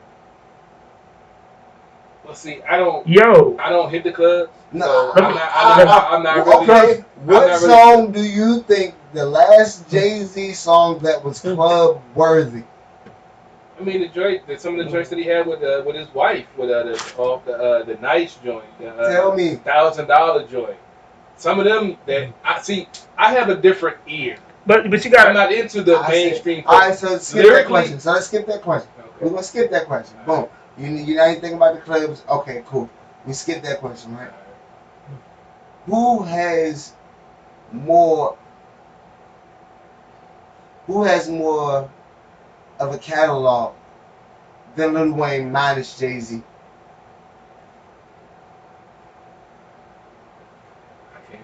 Jay-Z, Lil There Wayne is has no- a hell of a catalog because he there has about a mixtape. There is no one. Like I say, yeah, We he talking puts about a lot. all He the puts a lot of. dedications, the sorry for Yeah, the he puts a lot of ways. stuff out. And we can throw Gucci in there, but Gucci ain't Yeah, I'm got. not a Gucci fan. Gucci got a hell of a But still, catalog. I'm though. saying, as far as But just because you catalog have a is hell of a catalog concerned, doesn't mean that it's quality. I That's the thing. I can't give my opinion about what's quality and what's not because it's not about that right now. That's not my particular taste. See, that's the thing. It was But- about quality when I came. Well, Some wait, people say time. Gucci the GOAT, bro. But- And I looked at him and I looked at him like, what the fuck? Wait a minute. They did a list. They did a list one time, and Gucci was on there, and Eminem was. Nuts. But here's See, the I thing. can't condone type No, of behavior. Well, But it's happening. but wait a minute. No. But wait a minute. Gucci. I'm not a Gucci Man fan, but Gucci has a He catalog. has a movement. He does. Gucci, have- but as a dude that's consistently brought out and put younger talent on, Gucci Man. Real talk. Gucci done He's put more people on than He's put more people on than Jay-Z, Wayne. Like if I don't know. I slow down. No. Slow down. No. I'm talking about because they weren't signed to it. Slow They down. weren't signed to his Slow label. down. They weren't signed to his All I'm label. saying is that, But like, example, Nicki Minaj wouldn't Amigos. have been. Talking about Nicki Minaj Yeah. wouldn't have been thought about without Gucci. Gucci. Fact, right? Yes. But then she went to Wayne, and Wayne was like, "Come here, bitch." Boom. Wayne made her into a complete artist. So yeah, okay, but no. But he's put on a lot. Like Amigos came through him. Young Thug came to him. Yeah. Then anybody in Atlanta that really came Listen, to and him. I'm saying that he had a lot of involvement of putting his hands on them as they were coming through the door, Yeah. and that's fine. But Gucci Mane could have never done to those artists as a mentor, as a manager. And he said it himself. He said that's why I let them go, because I couldn't help them as much as they needed to be helped. But he gave him that push. And there was a dude back when I was working at Blockbuster several years ago, 1800 years ago. He's from Waldorf. My nigga said, "Blockbuster, stop the tape." Yeah. This kid needs to be locked away. Nigga, that's the VHS nigga. But there was a dude from Waller who's a rapper from Waller. He's from name was like Big B or something like that. I know Big B. That's my dude. He did a song with Gucci Mane. Yeah, I know. And like Gucci Mane, like he was in the studio My in man Atlanta. Big B put up that bread. Him and Den. Yeah. Shout out to Den. Shout out to Big B. Real live. And I remember I had never really heard of him, but I know he had the joint with Gucci Mane. And you know, boom, he That's you know, why I met my man X-Squiz. That's why I met motherfucking Craig Lucas. Excuse me, y'all don't know him as X-Squiz. It's Craig Lucas. I know Craig Lucas. You know what I've I'm saying? interviewed him. But Craig Lucas is my dude. I just started following Craig because I went to Largo, but I'm an older dude, so I know that he's in that area. I had a lot of issue with those Largo motherfuckers. But he put some quality content out. Some of his shit is fire. So look, produced a track for Joyner Lucas. So real talk. So one night, and this is how it all ties into this. Shout out to Vega. So one night when we salute to my guy GOP. One night, rest in peace GOP. One night we was at the harbor, and Vega was like, "I booked some artists to come through." I said, "Okay." So she booked Oscar D. My man Keys the Poet came. Yeah. And Keys, at the time, Keys and his brother was rapping as a group before Keys was. What's up, bro? And then Craig Lucas showed up. I remember Big Hurt hitting me because this is the time we was on at 1:30 in the morning. Yeah, So I remember Big Hurt, and I didn't see it at the time, but Big Hurt had hit me and was like, "Yo, is that fucking Craig Lucas in the studio with y'all?" I was like, "Well, yeah." We got twisted. I ain't gonna lie, we was so. I was there that night. Dog, we had to. Key's brother got so twisted he went to sleep on the floor.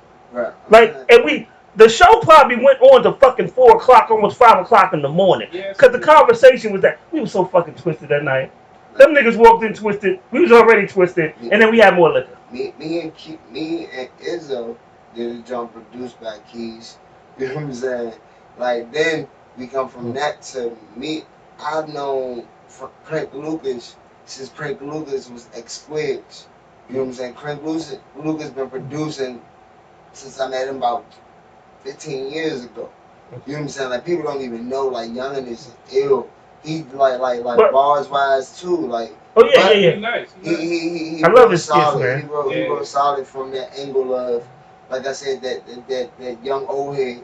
You know what I'm saying? Like, I love the fact that he made his lane though. Yeah. Here's the funny thing though. I remember when we interviewed, I was like, "Yo, Craig."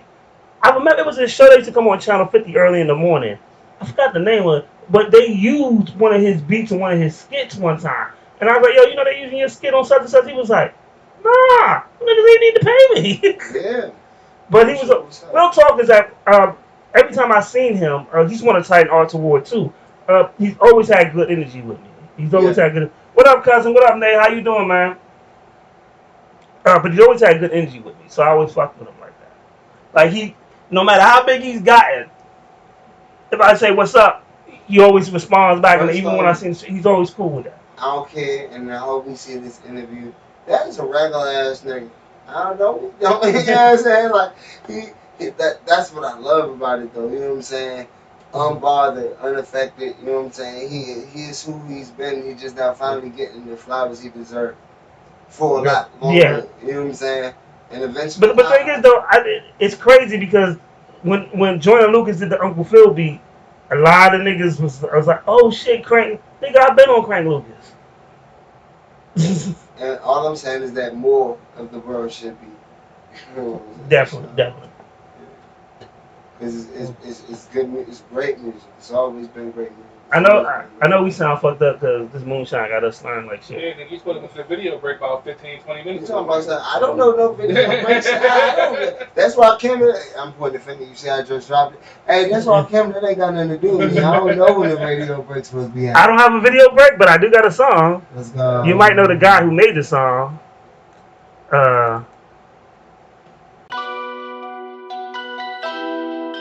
You're all a bunch of fucking assholes. You don't have the guts to be what you want to be. You need people like me so you can point your fucking fingers.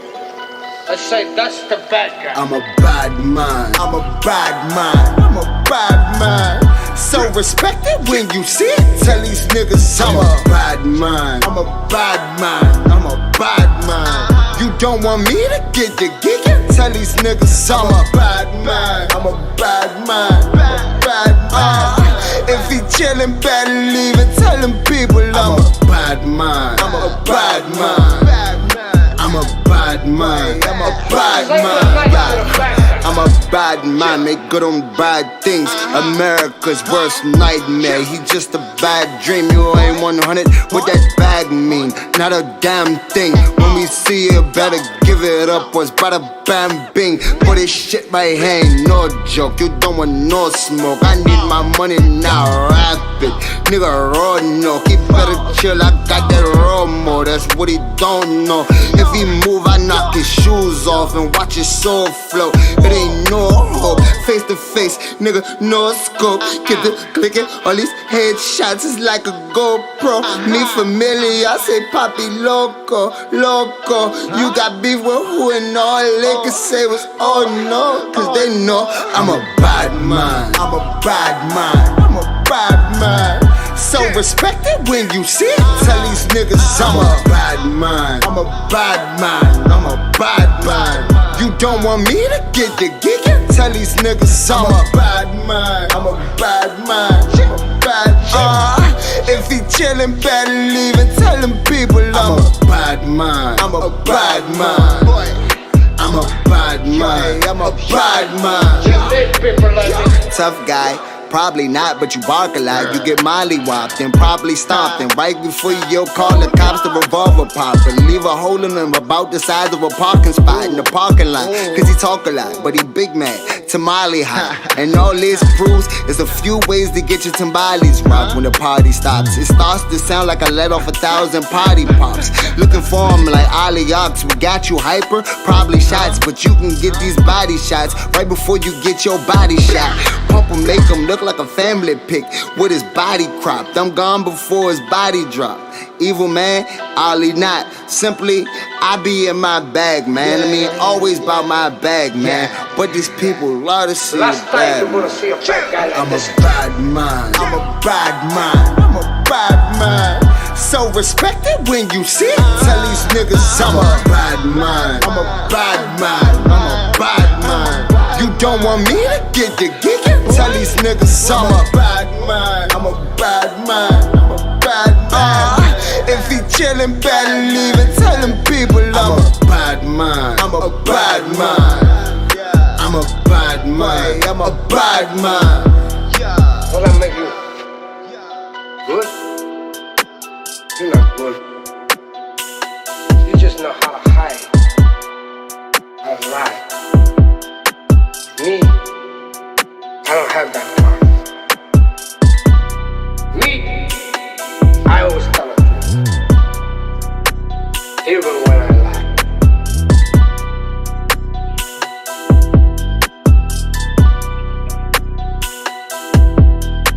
There's a bad guy coming through. Better get out of his way.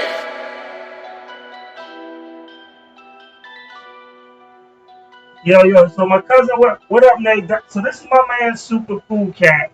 That was his joint called Bad Mind. Sure. I like that joint. CP3, you should relate, because that's what niggas tell you all your life. No doubt. I was streaming that joint. A couple of folks hit me up like that. That joint ain't hot. I was like, yeah, that joint is, a job of banging. Appreciate Yeah, man, that's what we do, man. We a bad man when we have to be. It's unfortunate that folks try to push that button and see, they take your kindness for weakness, you. and then when you show them who you really are, then you the crazy motherfucker. Like, no, you the crazy motherfucker for testing me because you didn't think I was who you thought I was. You did. It's your fault. Exactly. You brought this on yourself. Don't encourage him. Bruh, that's the story of my 30s, my 20s and my 30s, bruh. Yeah, that's the story of life. Only my 20s and 30s. In my teenage years and my 40s, I'm more chill. Hit my teenage years and my 40s. I was playing football and getting pushy. That's all I was doing. You chill? In my teenage years, yeah. Pussy will cheer you out. That's the best, man, bro. That's the best remedy in the world. I try to tell, and that's okay. You see, we about to get okay. I'm about to get in some real shit. 'Cause I was having a conversation with a young lady last night. Okay.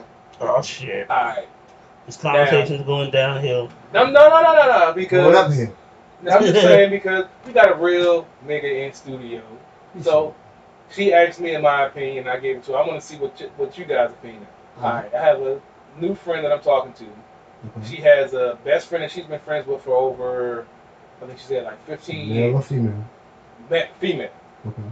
So her friend just broke up with her boyfriend. So now she put her on to a dating app.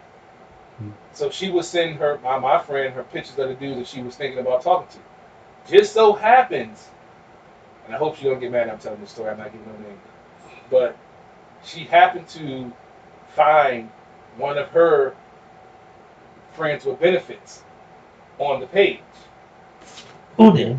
Her friend that was looking for a new little jump off. And so she found what she was looking for. Yeah, but it's one of my new friend, it's her ex. Oh.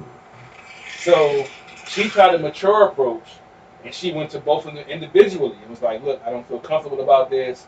Boom, boom, boom. I don't think y'all should do this. Told her girl the same thing. Now her girl's only known the dude for like 4 days, but they've been girls for over 10 years. Facts. She decides to talk to the dude, and now they're talking. Alright, but see, okay. And then Ooh. now my friend Mm-mm. is upset, and she cut her off. She's like, we're no longer friends because I told you how I felt, and you went ahead and did it. Mm-mm. How would you feel? What would your reaction be to that situation? That's wild. Because the thing is okay, alright, come out. So for your new friend, that's your new friend, or We just started to talk. but y'all talking. Yeah. Okay, so basically what I'm saying is that your new friend has already moved on to new things, i.e. you, and maybe other people before you, I don't know. But your new friend has already moved on. So let that man and that other woman, whoever the hell is going on, live their life. If you already moved on and you done from it, then be done. Don't be done halfway put in and you still want to hold some type of stake to that. You don't hold nothing to that. No doubt. You moved on. He moved on. He just so happened to slip, trip, and fall into your friend. I mean, it's one of those situations like this. If out of respect, you ask. And he didn't target her. That's But the thing. if he didn't he know, didn't talk to her. That's She's it. more upset about her best friend. She And didn't she's talk not to worried about him the dude. either. did her best No, friend? but she told her best friend how she felt about it. And her best friend, the thing is, her best friend just broke up not a week ago. And she just met the dude on Tuesday online. She shouldn't feel no type of way. So here's the funny But thing. she's already talking about, So I'm going to send you a wedding picture.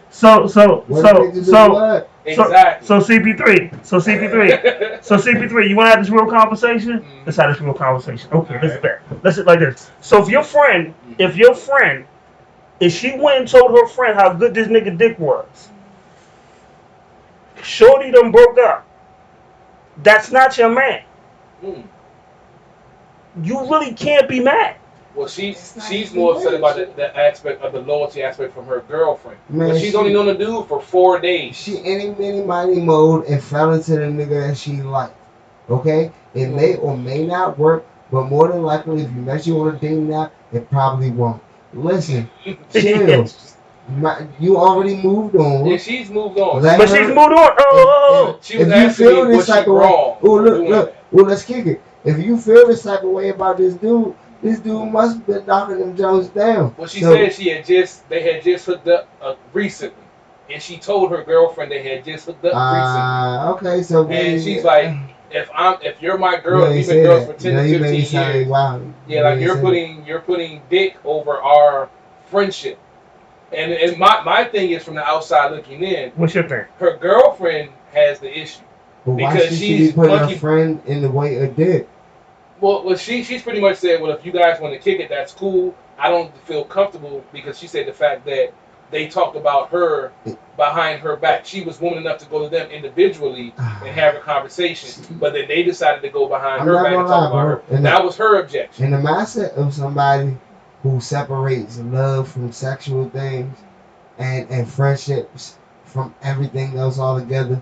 You know what I'm saying? And that's me. And men, we can do that. Women can't I necessarily come do out. that. There's some women that can do that. Some but hold on. can, yeah. So now, what I'm trying to tell you is that for a person, I'm gonna leave it generalized, no gender. Just as I don't want nobody to say nothing to me. Please don't cancel Super Cool Cat. I love y'all women, but you know what I'm saying. Like when it comes down to it, if the woman is already gone, she already did what she needed to do.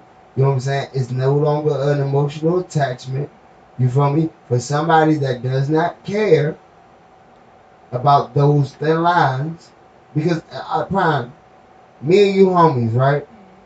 A jump that you just smashed is on my line. Now, I'm not gonna be tweaking off this jump, but if this jump is reaching for me, I'm gonna keep it G. Like, hey, bro, this jump keep coming at me. Okay. Now, with that, now time out. Now, what do you do? Are you mad at me because the jump keep coming at me? Are you mad at me because I want to hit the jump that keep coming at me? Are we no longer friends because the jump came at me and I like that she's an attractive girl? Me, I've been in that situation where it was a female that was interested in me that had ties to one of my. She wasn't somebody they was fucking, but it was my man's sister. She wanted to give me the pussy. Right. My man was like, he cool with it. But right. I couldn't do that because I knew her since she was like a teenager. Is she a teenager at that moment? No, she was in her mid-20s. She was a grown ass woman. Yeah, and she wanted right? to give me the cheek. Then I couldn't do it. I couldn't do it because that's my man's sister. I don't because I cannot. I got sisters. I can't take it for him. But I can't. I got because that's the thing. He told me, he was like, dog, you can go ahead and hit this, no problem. But me, I couldn't do it as that's my man. You tripping because the reality is me as a brother, right? Tell me, I'm sorry, right? Go ahead. Me as a brother, let's say one of my homies, right? One of my homies, my sister has an infatuation with one of my homies. And my sister and my homies start talking. Listen to me. I'm going to tell my man, I'm going to go look, bro. One part, I don't even got to tell you. All that fucking with bitches around me and all that shit is dead. Yeah. You know what I'm saying? That's one thing. I don't got to tell you that. Second part, you know what I'm saying? Now, don't come and talk to me about my sister. I don't want to hear nothing about me and you and my sister. I don't want to hear nothing. But outside of that, that is a grown-ass woman. You are a grown-ass man.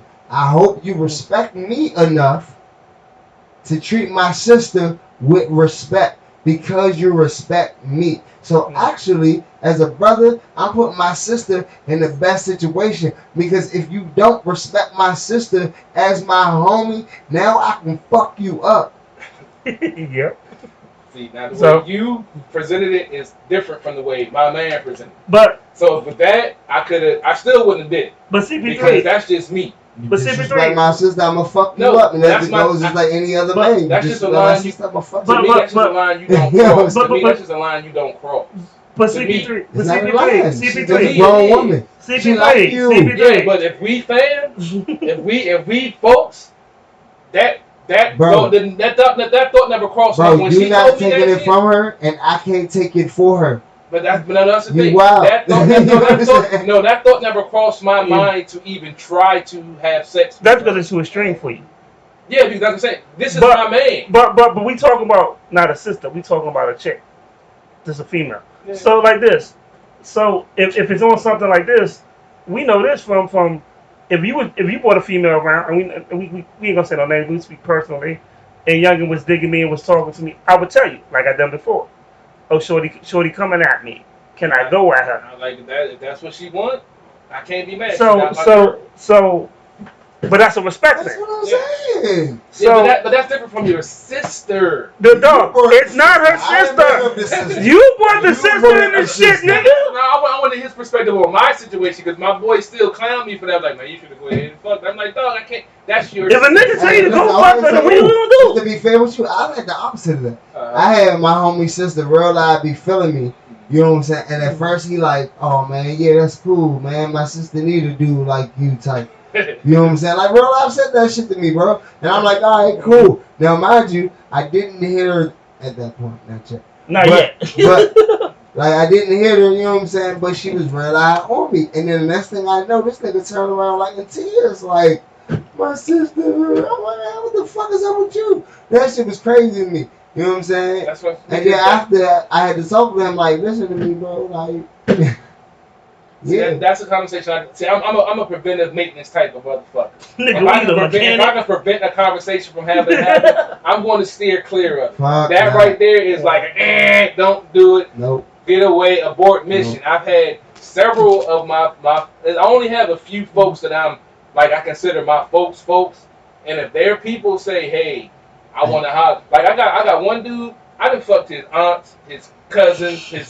sisters because we cool, but we weren't cool. But niggas that it's only a few dudes that I have a real bond with. And if somebody in their family or their clique say they want to fuck with me, I'm like, no, I can't do that because I don't want to risk I ain't the gonna say bond no name. that I have with my man by over some pussy. CP3, But is I that ain't gonna the say no names, but somebody was just shaking their head. Yeah, my man, They what? was like, My God man said, I need an auntie, I need a cousins, I need a sisters. No, That's your problem. You keep it in your family. How you want to tell me I'm wrong for my man's sister and you hit the aunt, the sister, your cousin? They trap me. So wait a minute. Hypocrite, CB3. I'm Wait, done don't with say you. it. They Yo, trap me, bro. super. At the beginning of this conversation, this nigga sounded like a victim. Yeah, They entrapped me, he's not even bro. too much of a good nigga, Nah, my man. they Yeah. entrapped me. After They I threw hit the whole pussy at family, me, bro. My man Nigga, said you after fucked I your hit man the whole hard? family barbecue. It wasn't by choice. I was getting my hair. That's what I said when I used to get my hair Wait. done. What do you mean You hit wasn't the by whole choice? barbecue. Yeah, I was getting my hair done in the basement. And what did Next you? thing I know, my dick was in her mouth. Was they all doing your hair at separate time? Yeah. So you just use your head So as a way. I mean, That's what you ball down. I So- used exactly. I used to get See, my head. that's the Lord. Did I she- used to get my head done. I got my head done. Nigga, did she put it in there or did you put it in there? She initiated. No, she initiated. You lie. Nah, You she stuttering. initiated. You stutter stepping, Nah, nigga. she You wanted to stutter holler stepping, at me nigga. because I was fucking the cousin already. Hey man, CB3 a point guard. Don't trust this nigga. He No, I'm balling. saying I was already smashing the cousin, and she knew I was smashing the cousin. But So the then- cousin was out of town, and I then- needed my hair done. And you smashed her aunt? She. So what was the cousin? Oh, No, she sucked my you dick. out. She It- sucked my dick. It was a niece. So you were smashing the niece and then you smashed the auntie. Yeah, I had like 3 cousins and like 2 aunts, and it was all females in that family. Oh, wait a There was minute. no- Oh, nigga, you went from 1 to 2? Yeah, bro. It was like I said. I got entrapped, bro. I was going to get my hair This is done. why you Next can't thing I find know, my love, dick was in nigga. her mouth, bro. It ain't. You just a fucked up individual. My man said I slipped, tripped, and fell in her pussy. I felt, Damn. and that's how I fell into some pussy back. So you just slipped and I slipped and fell into some Listen, pussy. I you refuse. just hit her mouth. You just hit her mouth. Oh my God. Listen, She I'm told not me saying how good nothing her wrong head with that, game right? was. Oh, so she told you I had good head and you And didn't I say just nothing? said prove it. I'm not saying that Next thing I nothing. know, my dick was in her mouth. I'm not saying that nothing's wrong with that, right? Yeah. I'm just saying that you, sir, are the last person to judge me. I'm not. To judge anybody. I'm not judging anybody. As you tell me this story. I'm just saying. That's all I'm saying. I'm not judging I'm just saying. anybody. Yes, you was. I'm just throwing a You different was perspective judgmental out as shit there. 15 minutes ago. So, He made me feel like a bad nigga. I know. Then he flipped the story and was like, yeah, then my dick ended Because up. I'm trying to be a better man. Yo. When the story started, he was like, I would never fuck my man's sister. But you fucked 2 But I of his fuck the aunts. bitch whole But family it's the though. same dude though. Hey, It's the same dude. I won't. Wait a minute. What's up, bro? Look, I won't fuck with my man's sister, but I fuck this other nigga whole family. No, it's the same dude. It's his in-laws. So you wouldn't fuck his sister? No, but I would you fuck his fu- in-laws. But you fucked his aunt? His in-laws. It was his in-laws. His wife's aunt. CB3. I wouldn't fuck Hey, his bro, aunt, but I would fuck his wife's Hey, bro, aunt. can you just admit, like, right now on air, it's wrong? Can we just leave it? Because How is that wrong by fucking his in-laws' they aunt? still family, brother. Not by Families by blood. definition, brother. Not by blood. Families by definition, brother. Man, I mean, they still together, so yeah, Families by technically. definition, brother. I mean, but it's a piece of paper. Nah, And they nah, families by This definition. nigga said it's a piece of paper. Family by definition, brother. They just say Yes, it is. It's worse. It's worse. The family that you get to pick Nah. is worse. See, You but I went didn't to know his them family before. function and was like, I'm gonna get your auntie. No, they came at me. Nah, either way. Nigga, you would never took it. go. You are never allowed to go to the I'm cookout. just saying. I So never his heard when she sister was came at me. small. Am I right or wrong? Huh? All right, so his sister came at me and I read on. I mean, you right. If she grown, I just. You see how fast he switch up and agree with me, right? But I'm just saying I couldn't do it. I couldn't do it. This nigga's like Birdman at the cookout. He rubbing his hands together and everything. I could fuck his in-laws' aunts, but I'm not gonna fuck his aunts. That's different. Yeah, I don't know his wife. I mean, his wife. Go ahead, 2 Chainz. Yeah, I'm different. I'm different. That's part of his family now. Now, but I knew his aunts before. You even call them in-laws? Nah, I just called them fucking. No, you called them in-laws. I mean, they're his in-laws. I wouldn't know. Yes, that's what I'm saying. That's what I'm saying. If they his in-laws, it's his family. But legally, yeah. Family is family. But like I said, I knew her when she was this small, so I couldn't smash his sister. I don't know them. You couldn't smash his sister, but you said from Glen Arden, bro. Come on, bro. It was from Glen Arden, bro. I'm trying to ask. She probably had some real good loving for you, and you bullshit and went to go hit all his. So which one of the aunts had the best head? Yeah. No, it wasn't. Like I said, it wasn't his. My man said, I didn't like the fucker, but she did have some bomb head. She wasn't the ideal type. Like he had some young ones that was on me. They had good pussy, but not good head. The older one didn't have good pussy, but she had good head. So it was like I was conflicted. Did you tell her it wasn't good? Yeah, I ain't no problem telling the motherfucker. I'm like, you need to step your game up. Wow. You got, bro. Come on, now. You gotta tell him, man. Cause like I was having this conversation last night. A Nick, like. I don't want you to know you are. I'm just saying. I had a conversation with a young lady last night. She was like, niggas out here wilding when they find out, when they know they got a big dick. I'm like, niggas don't know they got a big dick until the chick tells them they have a big dick. Facts. Because we don't look at other niggas' dicks, so we don't know what a big dick look like. Facts. And she was like, no, you're lying. You know what? That is facts, though. Yeah. Like, we don't know until someone tells us. I was using lifestyles and wondering why my dick was hurt that time. She's like, because your dick is too big for Because I'm like, okay, I didn't know that. Real talk. When a nigga go to the bathroom, we ain't looking over another nigga. Exactly. Niggas ain't gonna do that shit. So how am I gonna know that I got a big dick unless the chick tells me? She's like, the average dick is like 4 to 5 inches. I'm like, oh well, yeah, I'm not average. I didn't know. Well, nigga, I would not know that shit. Exactly. That's what I'm saying. It's all about perspective and what you know. And like I said, if I've seen you come up from 13 years old to 26 years old, and yeah, you are trapped. How old were you when she was 13? I was in my early 20s. So by the time she turned 26, I was in my early 30s, and she was like, "Yeah, I'm trying to." So she's 20. Time out. She's 26, and you're in your early 30s. And she was like, "I want to throw her." I'm fucking. That's just I can't. See, I guess because I don't have a lot of long-term friendships with folks. I treasure the friendships that I have. So knowing that's one of the dudes. So you didn't fuck her. You didn't fuck the sister ever. Ever. I gave her the Heisman though. I was like, no, it's not going to happen. We're not going to do this. She was putting the full court press. She would hit me up late night, sending me pictures of the pussy and everything. I'm disappointed in you. Like I said, I don't have a lot of long term. Did you keep it? At the time, I did. You was looking at it, wasn't you? I was because I was. It was a daily struggle, bro. No, fuck that. No, fucking daily struggle. If you was that big of a person, you should delete that shit right then and there. But you didn't. You kept I never hit and you it, looked though. at that pussy But whenever you felt like it. No, stop it. You kept it and you looked at that pussy whenever you felt like it. I can admire a pretty pussy. Wait a minute. You should delete the shit. I can admire a pretty pussy. Wait a minute, nigga, because I never hit it though. Nigga, you equally as wrong. Nigga, your man's sister. Nigga, if you my man and you got pictures of my sister, But I never hit it though. But I never hit it. Were you around him with the pictures in your phone? You know what? Around that nigga with the pictures? Yes, you was.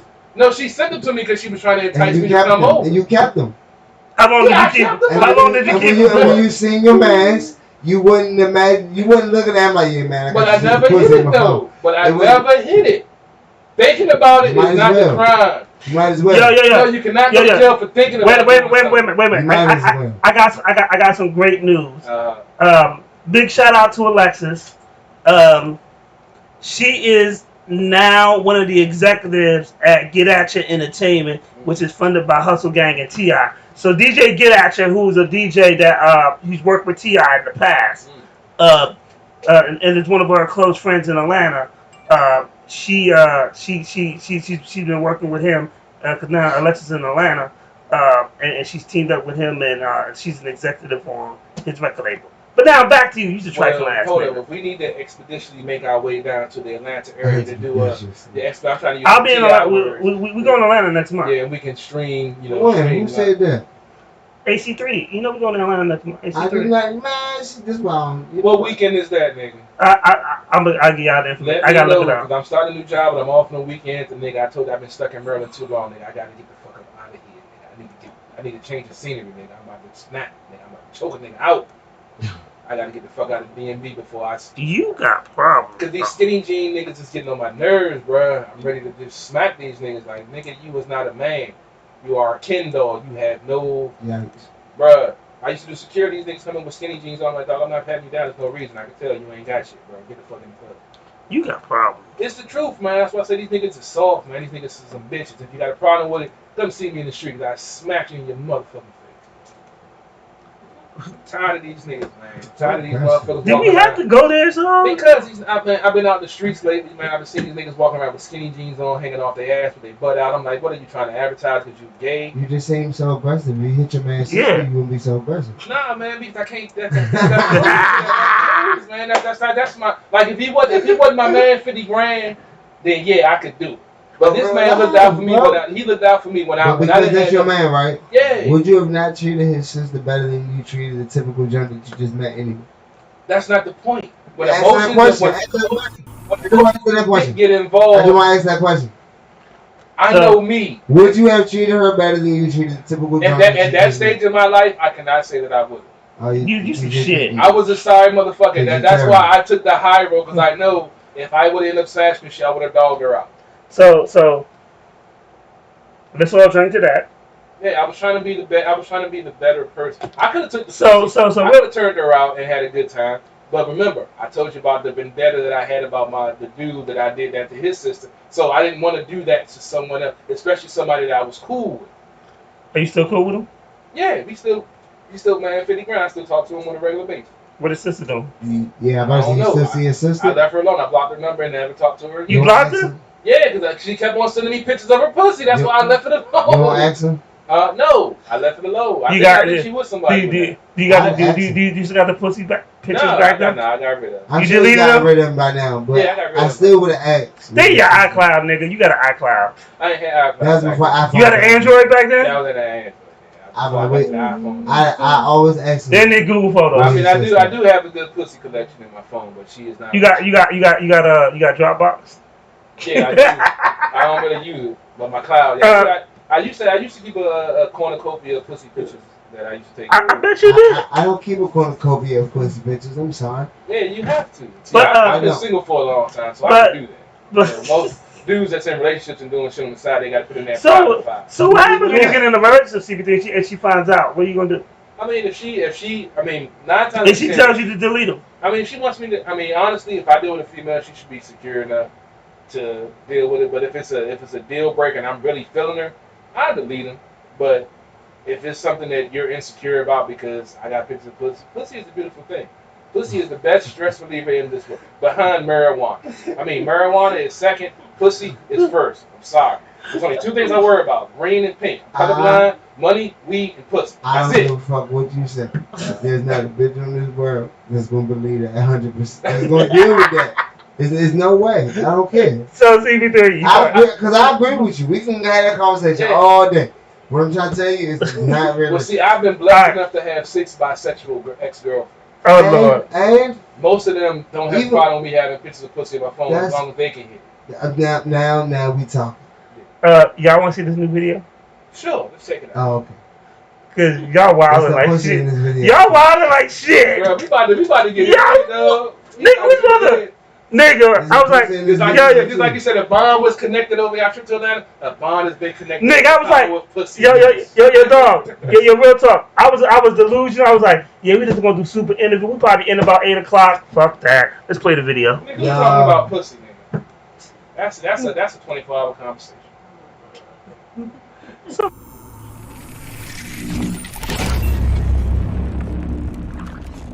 yo, let me tell y'all that it's a world premiere. It's exclusive shit right here. Y'all won't be able to Never find this been after there. the day. Ever. This is about fucking Super. Shout out to Super Cool Cat. Oh yeah, oh yeah.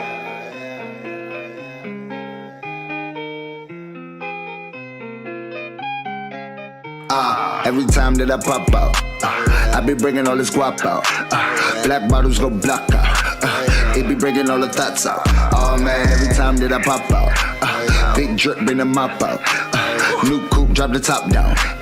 Cause I got it on lock now. Oh yeah, every time that I pop out, pop out. Every time that I pop out, pop out. Every time that I pop out, pop out. A young nigga pop out clean, I mean every time that I pop out, pop out. Every time that I pop out, pop out. Every time that I pop out, pop out. A young nigga pop out clean, I mean every time that I pop out. I'm all like a top out.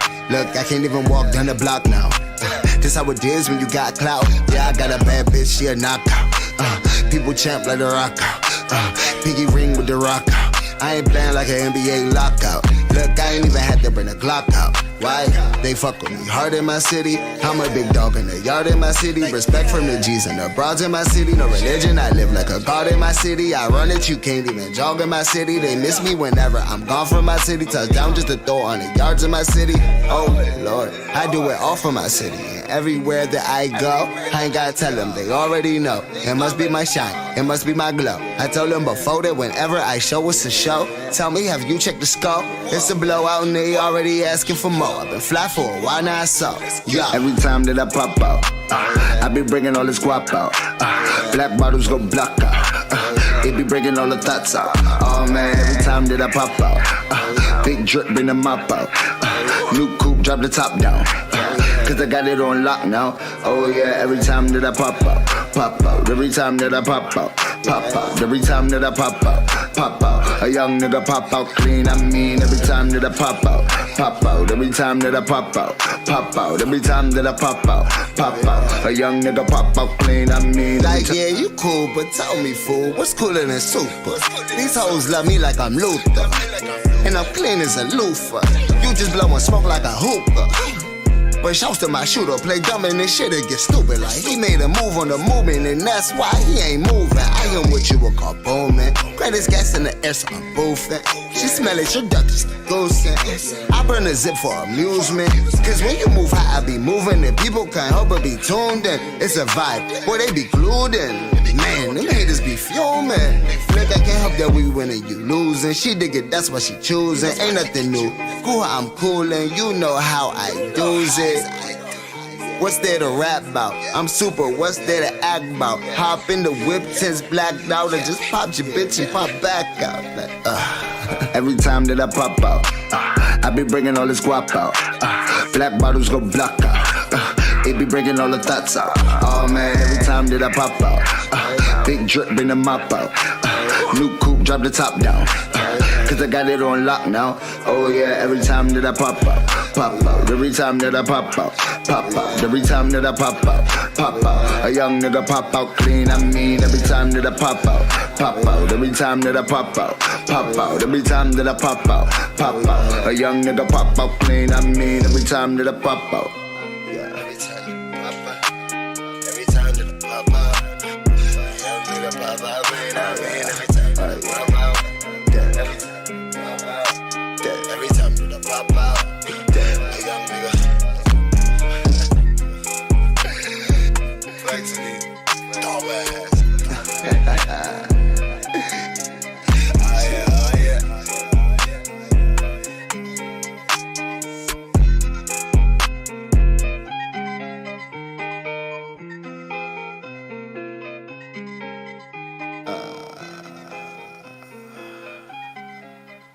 Yeah. Oh yeah.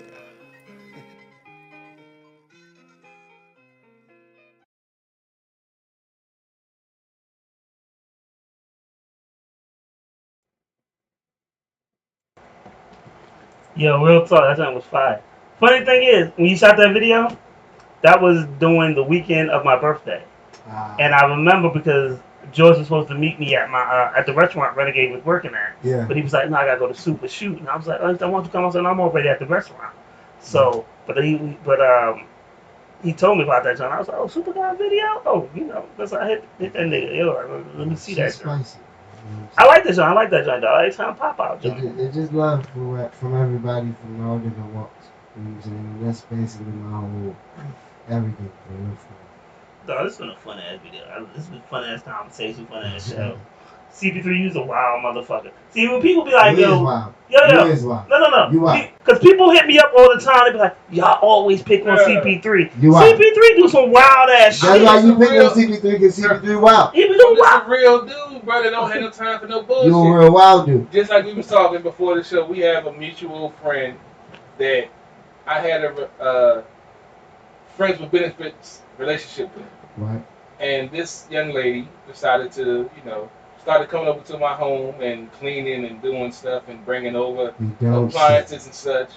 And I saw the writing on the wall, and I don't recall saying this, but You probably said it, nigga. but she said that I You told said it, Greg- nigga. You said it. First of all, She when a said when a that you said- nigga gotta give you a PSA before he tells you what's about to be said, you know nigga said the shit. And the thing is that if she told you what you said, then more than likely you said it. You said it. You know I what I'm mean, saying?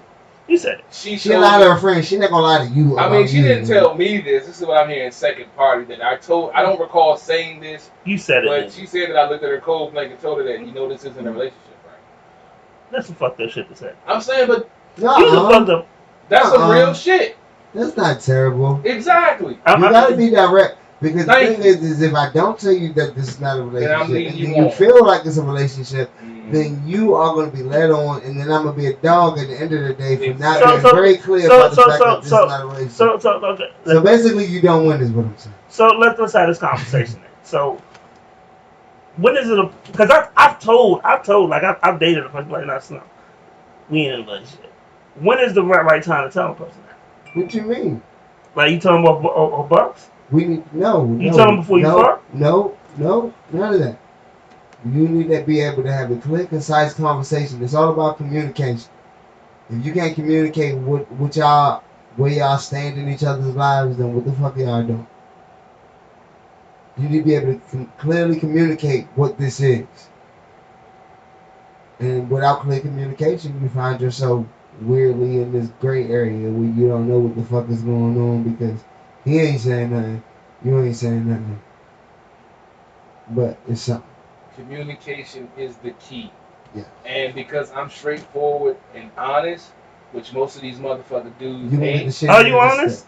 Yeah, I tell them point blank. I don't have no cut. I have no time for bullshit. That's why I wasn't scared of that. When you said that, I was like, that's not bad. Yeah, because some folks can't handle the truth. And I'm like, I understand I'm not for everybody. But when you meet me initially, you're like, yeah, you're in golf. You're like, oh, this dude is different, yada, yada, yada. But I'm going to let you know, I'm an asshole also. Because if you do something that you're not supposed to do, or you jump out of pocket, I have a unique way of proving my point. Whoa. See, that's what I'm talking about, CP3. I be with you, and then you be like, and no. then you throw the fucking I'm just curveball saying. at me. Hold on, listen. So this is the curveball you threw, though. Uh-huh. You said if you do something that you're not supposed to do. Mhm. Reality is that if you're not my bitch, excuse me, if you're not my woman, we're not in a relationship, then who am I to tell you what you can or cannot do? You are living your life, sweetheart, So and that's fine. So you live your life, and I'll live mine. I'm not gonna say nothing about what you do. You're not gonna say nothing about what I do. And when I just so happen to be with you at the same time, then we deal with things at that moment. But So- otherwise, I don't have no hold on what you do. So what is the worst thing you ever did to a woman? Worst thing I ever did to a woman? Yeah. Fuck her sister. See, I'm not the only one. See, thank you. They've been demonizing me. But Wait.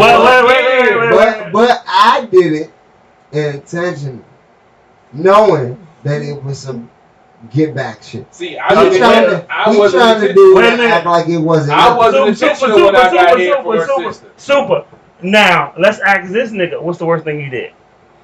I got head from her sister and fucked her worst enemy. Intentional. But what did? All right, now listen. All right, I'm a firm believer Uh-huh. that everything happens for a reason. Yeah. So I'm gonna give you a moment, CB. Okay? I'm gonna give you time, bro. Alright. You tell me Uh-huh. what it is that this woman did to you that made you go have sex with her sister. She left him with a hard dick.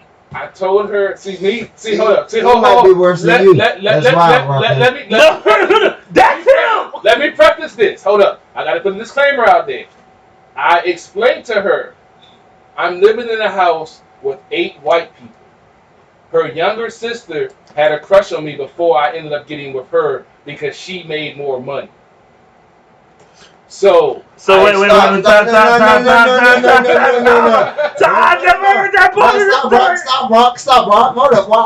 Wait. Let me talk. Go ahead. Go ahead, finish.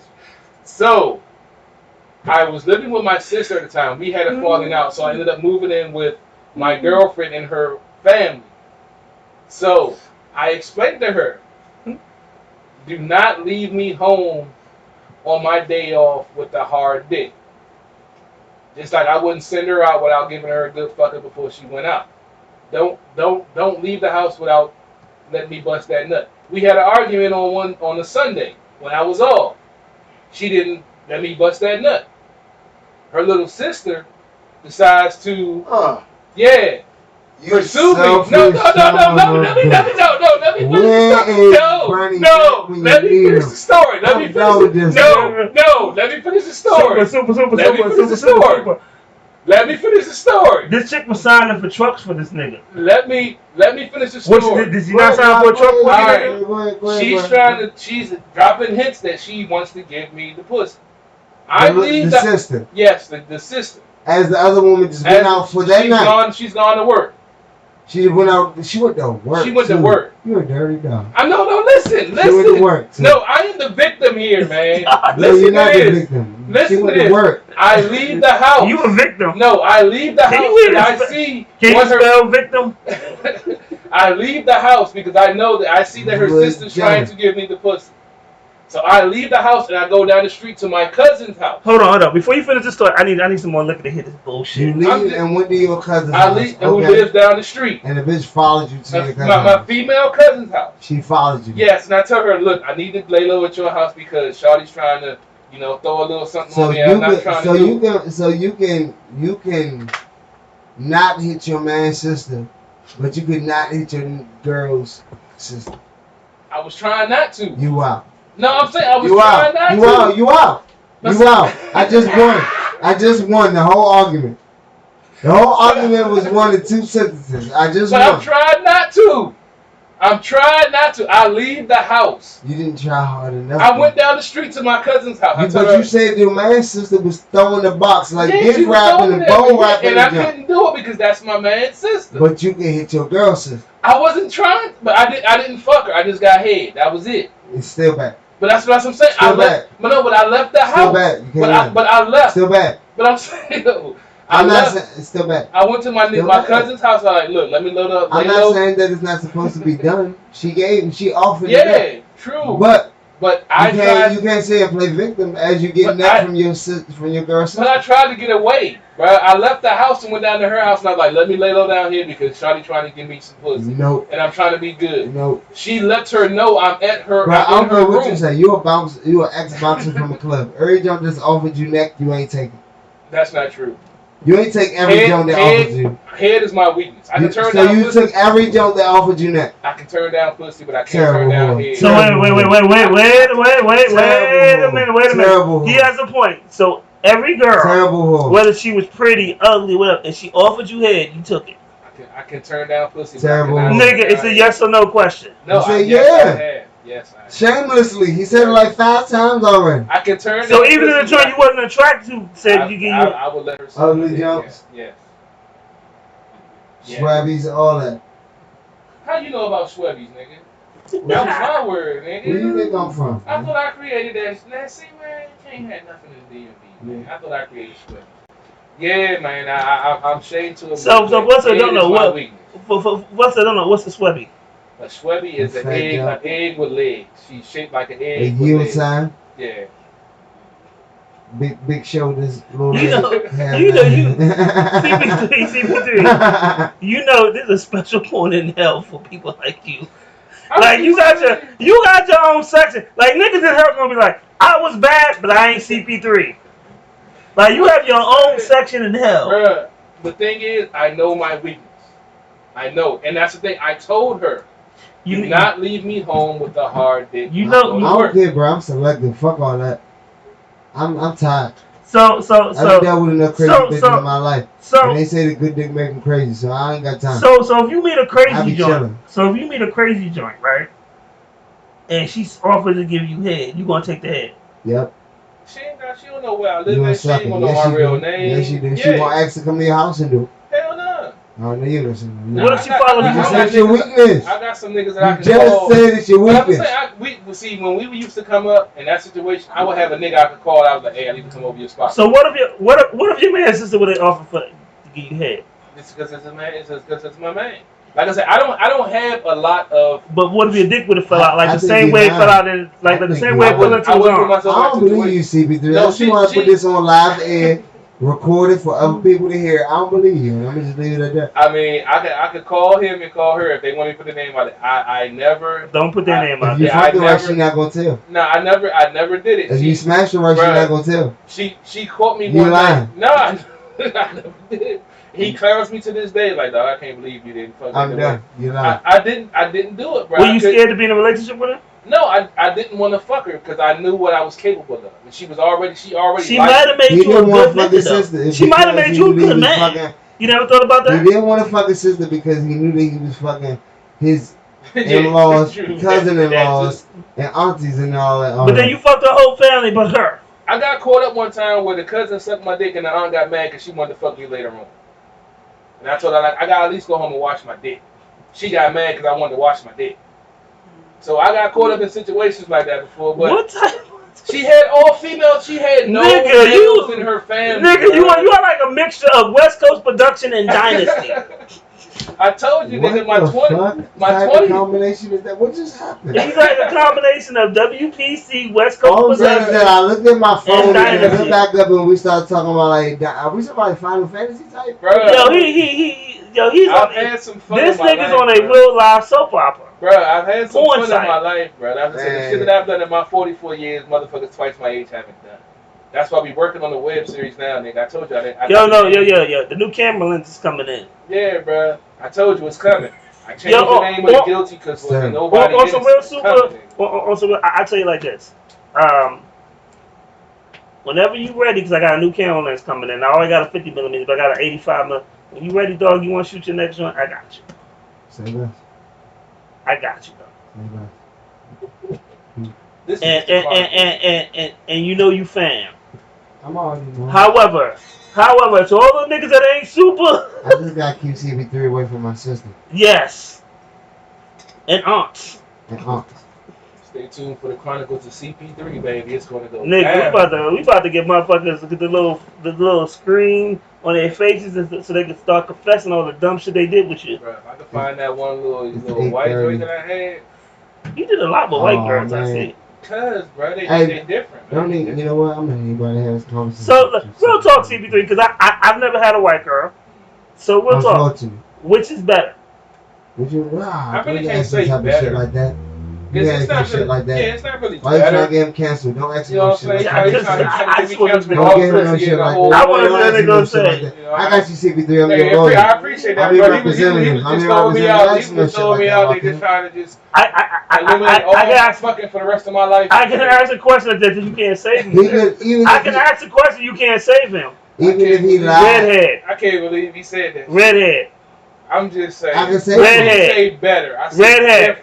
redhead. Which is yeah, better? I'm gonna save him already. I already saved him because I told him to pay attention to what you was doing. I already good. I already did my due I diligence. can't believe he tried to set me up like that. I just wanted to know. It's different. They're like, Spanish. I've only had a few Spanish. Is it though? I mean, it's different. Like Is it though? the mentality of most We're white not girls. talking about mentality. We talking about pussy. I mean, pussy. I mean, because with the white girls, when they told their daddy they wouldn't get a pussy up, they would give the mouth up and give the asshole up. But they could still tell their daddy he was a virgin. So the pussy would be tighter, but they wouldn't know how to fuck. Sisters, they know how to fuck. They got that. They been doing them cables. They know what the fuck it is. So it's But different. you talking about 1995 pussy. We talking about. What about Spanish John? See this new pussy. I ain't this new pussy. We talking about 2022 curry outfit white girl. Yeah, yeah. That's what we talking Oh, about. see, I ain't had too much luck. Yeah. What's up, CBD? Would you fuck a 23-year-old? Yes. I tell folks He this lying, all the yes. time. As a nigga that's in his 40s now, Lie. 20-year-old pussy is like the fountain of youth to a 40-year-old. Okay. So Are you- I aspire to get some. Are you ready for 20-year-old pussy though? Yes. I'm always, nigga, I'm an ex-Boy Scout, nigga. Be prepared is my motto, My nigga said, I She gonna am fuck an your life up. ex-Boy Scout. She gonna Stop. fuck your life Listen up. to me. Listen to me. No. This nigga said, I am an ex-Boy Scout. Nigga, My be motto is prepared, be prepared. I'm ready, nigga. So, yeah, I mean, it's a crazy, like, it's funny I was having this conversation with a young lady I'm talking to. From when we came up to this generation now, these niggas It's soft. ain't worth a fuck. I be trying to tell. I talk to a lot of young niggas. I deal with a lot of them, with my other podcasts and being out in the streets dealing with them. And I try to explain to them, it's not about quantity, it's about quality. Well, here's the thing about that. So, I guess. Let me leave it on here. So it's not specific. People don't understand the value of a woman, That's very true. and it's a difference. So, there's niggas that love pussy, and they don't know the value of a woman. See, I love both though. I'm about But- to say but- that. Oh, say that. But on You the just gotta know real, the difference. but on the real, super. This to be true, it's a difference though. Yeah, you just gotta know the difference. You gotta see. I love both sides of it. Yeah. But the problem is that a lot of jumps that are just, who even set themselves up just to be in a sexual situation, expect to be treated like a relationship type jump. And reality is you're not a relationship type jump. But here's the thing. In my 20s, I didn't know the value of a woman. I knew the fuck. Yeah. I knew sex. I knew where I wanted to bust or not. But I didn't know the value of a woman. But see, that's the catch Rest in peace to 22. my older brother because he taught me so much so early. But see, that's the catch 22. Niggas like us. Unfortunately, my brother was locked up. He got tell me on that shit. I was finding that shit out the raw dog hard way. And that's the catch 22. Now that niggas like us are in our 40s and we understand and can appreciate a relationship, we can't find one. But in our 20s, when we wasn't shit, we was having motherfuckers throwing relationships at us off the break that we weren't ready and mature enough to handle. But here's the But thing. I know motherfuckers that's 40 that's been smashing since they was 20 something, just like everybody else. And the jumps that they think they ready for, even at a certain age, they're not ready for them. So I mean, it just depends on what it is. But Everything is circumstantial. But real talk. In my 20s, I wasn't ready for a lot of things because I had good women. I just didn't know what the fuck to do with them. Because at the time, I wasn't a good man. No bullshit. See, Like I ain't gonna lie. In my 20s, I wasn't shit. I was a straight whore. I ain't even Yeah, pretty much. Yeah, I was a straight whore. Like I would literally hang up with somebody and then call somebody else. Like I had a board full of a black book, a board. I had numbers. I had shit like, yo, if I dump a girl or we got in an argument or she don't want to be with me, I'm probably fucking somebody she knew anyway. I was chilling. I was a father already. I was chilling. Yeah. Like I had a couple of close calls with that in my 20s. Yeah. Shit, Close call. My son 14 right now. My son was born when I was 18. Bruh. Shit. Me telling my age. Let's But just yeah. say, CP3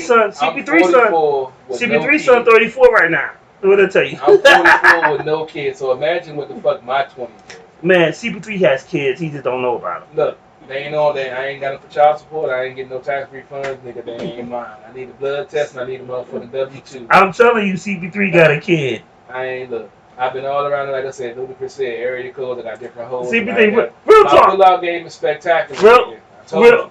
Real talk, CP3. I tell you this, this guy's on shoot. As much as we can say your pull-out game's, my pull-out game's spectacular too. However, if I can say, yo, did I miss nigga before the pull-out game? Undefeated, Nigga, I know there was a couple of misses. Nigga, I'm undefeated, nigga. The Nigga, champ you is lying. here, nigga. Nigga, you lying like My shit. pull-out game is spectacular, bro. Trust me. Nigga, you got an aunt and a cousin or something. Nah, nigga, my pull-out game is You got an aunt and a cousin or somebody Nah, that somebody's my pull-out niece. game is spectacular, nigga. I know when you feel, fellas, This is what's wrong with y'all nowadays. It's tingling, baby. Nobody gave y'all the advice. When you feel Mr. Tingle Man, it's time to get the fuck out. Don't get that extra Mr. Tingle Man, bro. We all know when Mr. Tingle Man get there, bro. When Mr. Tingle Man get there, pull out. Don't get that extra stroke or two. You know that pre-cum is a motherfucker. I done got caught up by the pre-cum before. But she got, she was married. I didn't know about it. She got an abortion. That's another story. But that's the one you was fucking in the church parking lot? Nah, that was different. Yeah, it was. Nah. She was already pregnant. That was different. But Mr. Tingle Man will fuck you up every time, bruh. When you feel Mr. Tingle Man, get the fuck out. That's the key to having your pull-out game spectacular. I told you, undefeated 44-0, baby. He's lying like shit. He took a loss somewhere. We just ain't found the kid. I ain't got no paternity lawsuits. I ain't got no DNA test. If you got a kid out there that got cornrows and bad feet and they call that nigga Foots, that nigga better have a receding hairline too, because they're running the family. If he got hair, he ain't mine. Nigga. You see this shit? You going to hell? you really just going to hell? He not here now, nigga. In 10 years, he not. I lost mine at 27, nigga. That nigga is only 17. That's because he's wearing a lot of hats. I was getting that nigga is only 17. Well, he better play ball and he better be ready to get a scholarship, nigga. I can teach you some football, but if anything else, your mama kept you away from you. It ain't my fault. Nigga, you always say the mama kept you away. You goddamn right. She ain't telling me shit. Ain't nobody send me no inbox, no DM, no motherfucking tweet. Ain't nobody telling me shit. And Super, this is your client. All I'm saying is that he ain't shit. Has Fifth Amendment rights. Love don't fit. You must have quit, goddamn. You understand what I'm talking about? So right now, actually, I don't even know how we ended up in court. There's no case against my client. So let me tell you what happened with your man one day. Nope. So he came to this motherfucker. And we was drinking, and of course, I was like, "Yo, dog, I put 151 in there." Now hold up. No, we got to give context for this story. As he's pouring his drink, he's saying, "I mixed 151 with what the fuck was it? Jack Daniels." So I'm thinking about he's talking about in his cup. Now that day I didn't have that much herbal relaxation medicine with me. So I was in the mood to, have a couple. You can say weed. I know. I'm still waiting for my background check on my clearance for this new job. You don't need no fucking clearance. Say weed. Long story short, I didn't know that he mixed it in the bottle, not in his cup. So on my third cup, about this big, about this full, I'm here doing the show. We're in like hour 3, and I'm like, damn, something ain't right. So we in the show about 11 o'clock. I live like 30 minutes away. I didn't get home till about 1:30. So I woke up. I don't know what the fuck those 2.5 hours went. I woke up and this nigga posted on his Facebook. He's like, "I'm just getting home." I'm like, "Nigga, what the fuck?" And then his face is fucked up. All I know is I was $60 like my wallet, and I felt relaxed.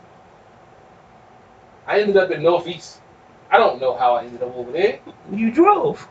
Yeah, but I don't remember.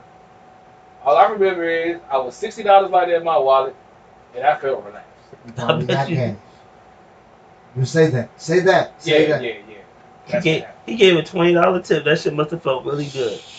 So yeah. Say he got gas. That's why I make sure I ask a question before I drink with this motherfucker of what's in the container before I pour. The show is called At the Bar. My name is 151. If you drink with me, it's. I'm not fucking with you. I already knew what was going on. So as he said moonshine, I was like, why the fuck no? Let me tell you. I'm gonna have this one little splash of moonshine, and that's that nigga drinking that one splash slow as shit. I'm not playing with these niggas. I didn't drink tequila. Tequila was my antichrist. I wouldn't. This nigga got some imported shit from Mexico. Did you hear what I told you when I first got on the show? I said, I've been drinking Jameson since 12 o'clock. That's why when you grabbed the moonshine, I was like, oh shit. We did the NFL draft, and I was drinking with my homies. And, and then you hand me a quarter cup of moonshine. I'm not fucking with you. I know, and then you let me pour it too. That was not only am I that was brave. That was brave. I'm super smart cat too. Sipping the shit out this moonshine. Oh man, yeah.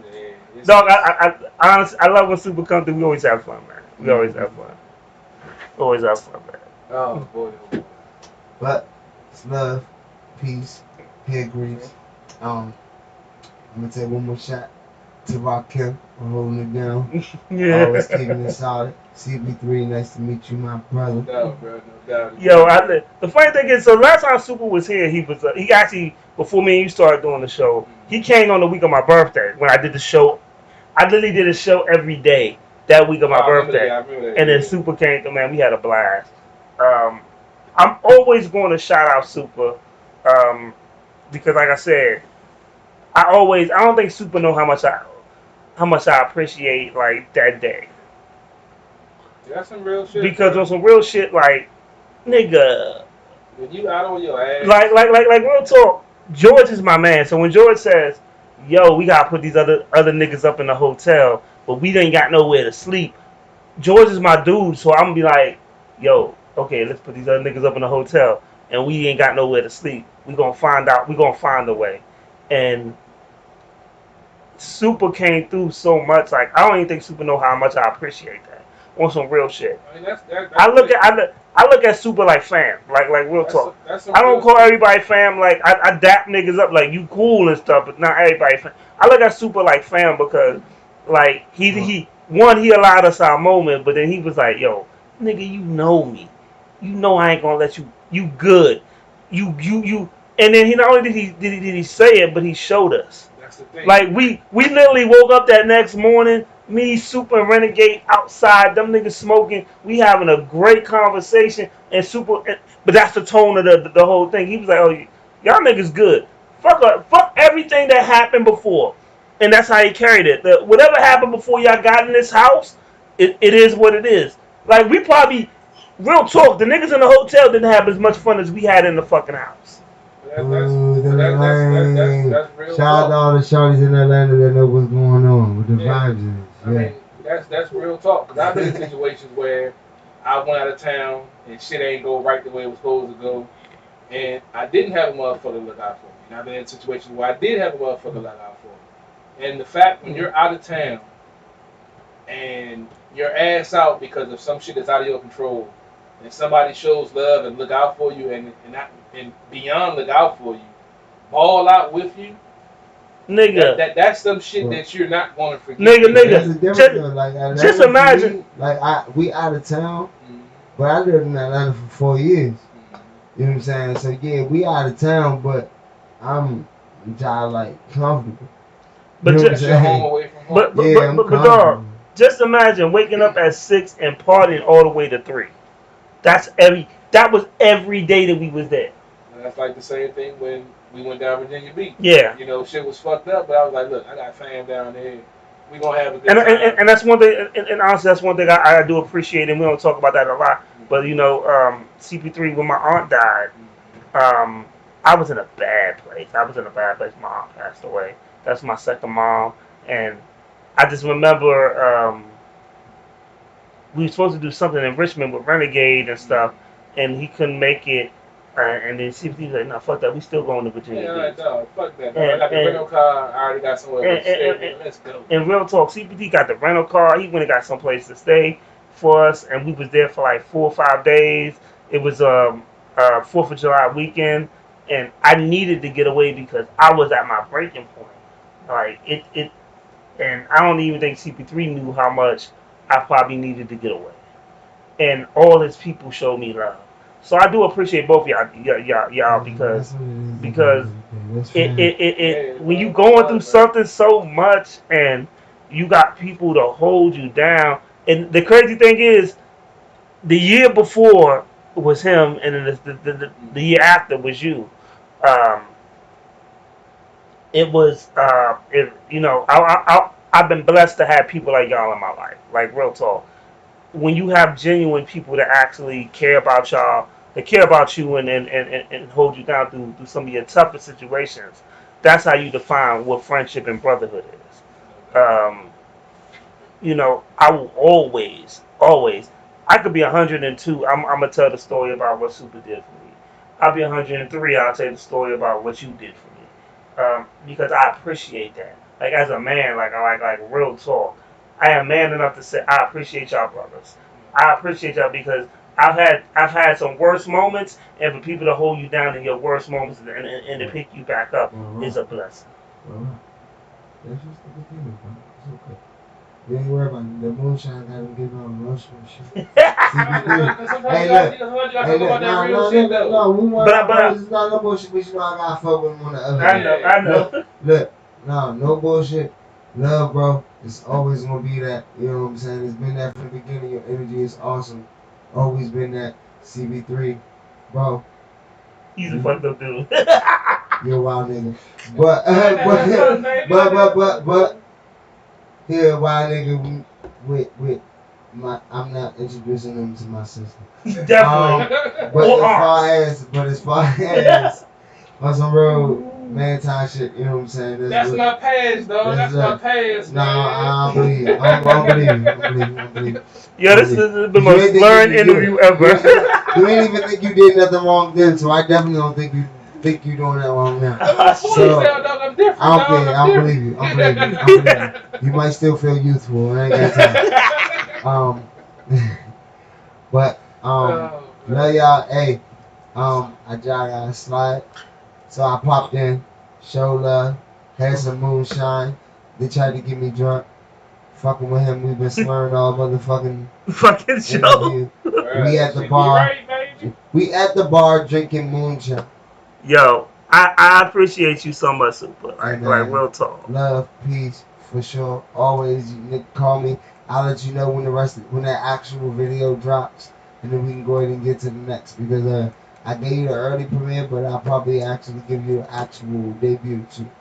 Yeah. So we'll talk about that later. First of all, like we'll talk, and I appreciate you because you tune in even when you're not on the show. Like there's a lot of niggas we interview, and a lot of people that we had a conversation. You was actually engaged in the conversation. You trying to call me corny or something? Jesus Christ. Nah. I appreciate you for being real, bro. Real talk. I don't know how to do nothing else, so that's love as always. But Rock CB3, we out. Well, I'm out. Y'all keep telling these motherfuckers what's going on.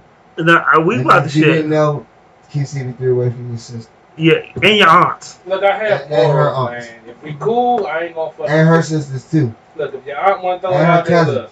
I'm in my 40s now. And your cousin's cousin. The shit different now, dog. You know, I ain't got that 20-year-old. If somebody get Rock a white bitch. I got that. Oh yeah. I don't want one. He don't want Oh, one. I'm sorry. Let me Don't get Rock no white bitch. Like real talk. I had this conversation even when I was in high school, and I offended some white girls. You need to be judged. You need to stop being so judgmental. Yeah, it's nothing wrong with white bitches.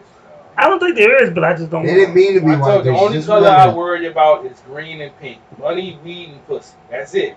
And I'm walking off. That's all that matters. Money, weed, and pussy. That's it. So, Super Cool Cat. Before you walk, I want to play something exclusive too, because we the only people that got this joint. What's this? So, my homegirl Jade, her husband is an artist in Africa, and I gotta play this joint. Right, this joint got a smooth ass vibe. CB3 gonna do like this little crazy ass I'm ready to jump out my seat and start throwing dollars. Okay. And it's in French. Okay. But it's cool. Gal on the beat. Pressé des anges d'Afrique. Bébé la mukana olota. Mama oyebi sangai. Nabala mando nate. Nabala mando nate. Bébé la mukana olota. Mama bandeli lisusu. Nabala mando nate. Nabala mando nate. Passion balamu bazalie. Akolala kolamuka na projet na yo. Otia yo na mabondeli yo. Oyanga mando na uti wapi. Apekiseki nga bilingalinga. Mekasi na yo kakite. Tala efuti nga zero e. Nazande matoi mangongi ngongi yo. Nazande matoi mangongi ngongi ye. Nazande matoi mangongi ngongi yo. Nazande matoi mangongi ngongi yo. Ebele bana wa ils font semblant mais ba ebike na suka bakobala na te oh. Compostenga tous les jours na ba réseaux sociaux na yo synonyme jusqu'à la garder. Soukaka na ba insomnie, na ba chagrin, na ba souci, na ba tu m'aimes, na ba je te bloque. Soukanango ola lili kola wewa. On a bien, moi c'est la colina.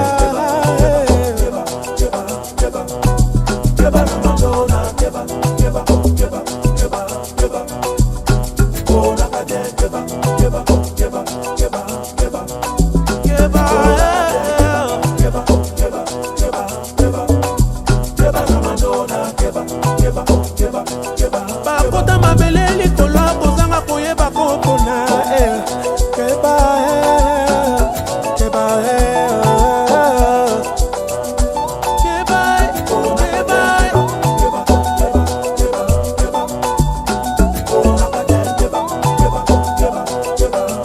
la compétition Théo.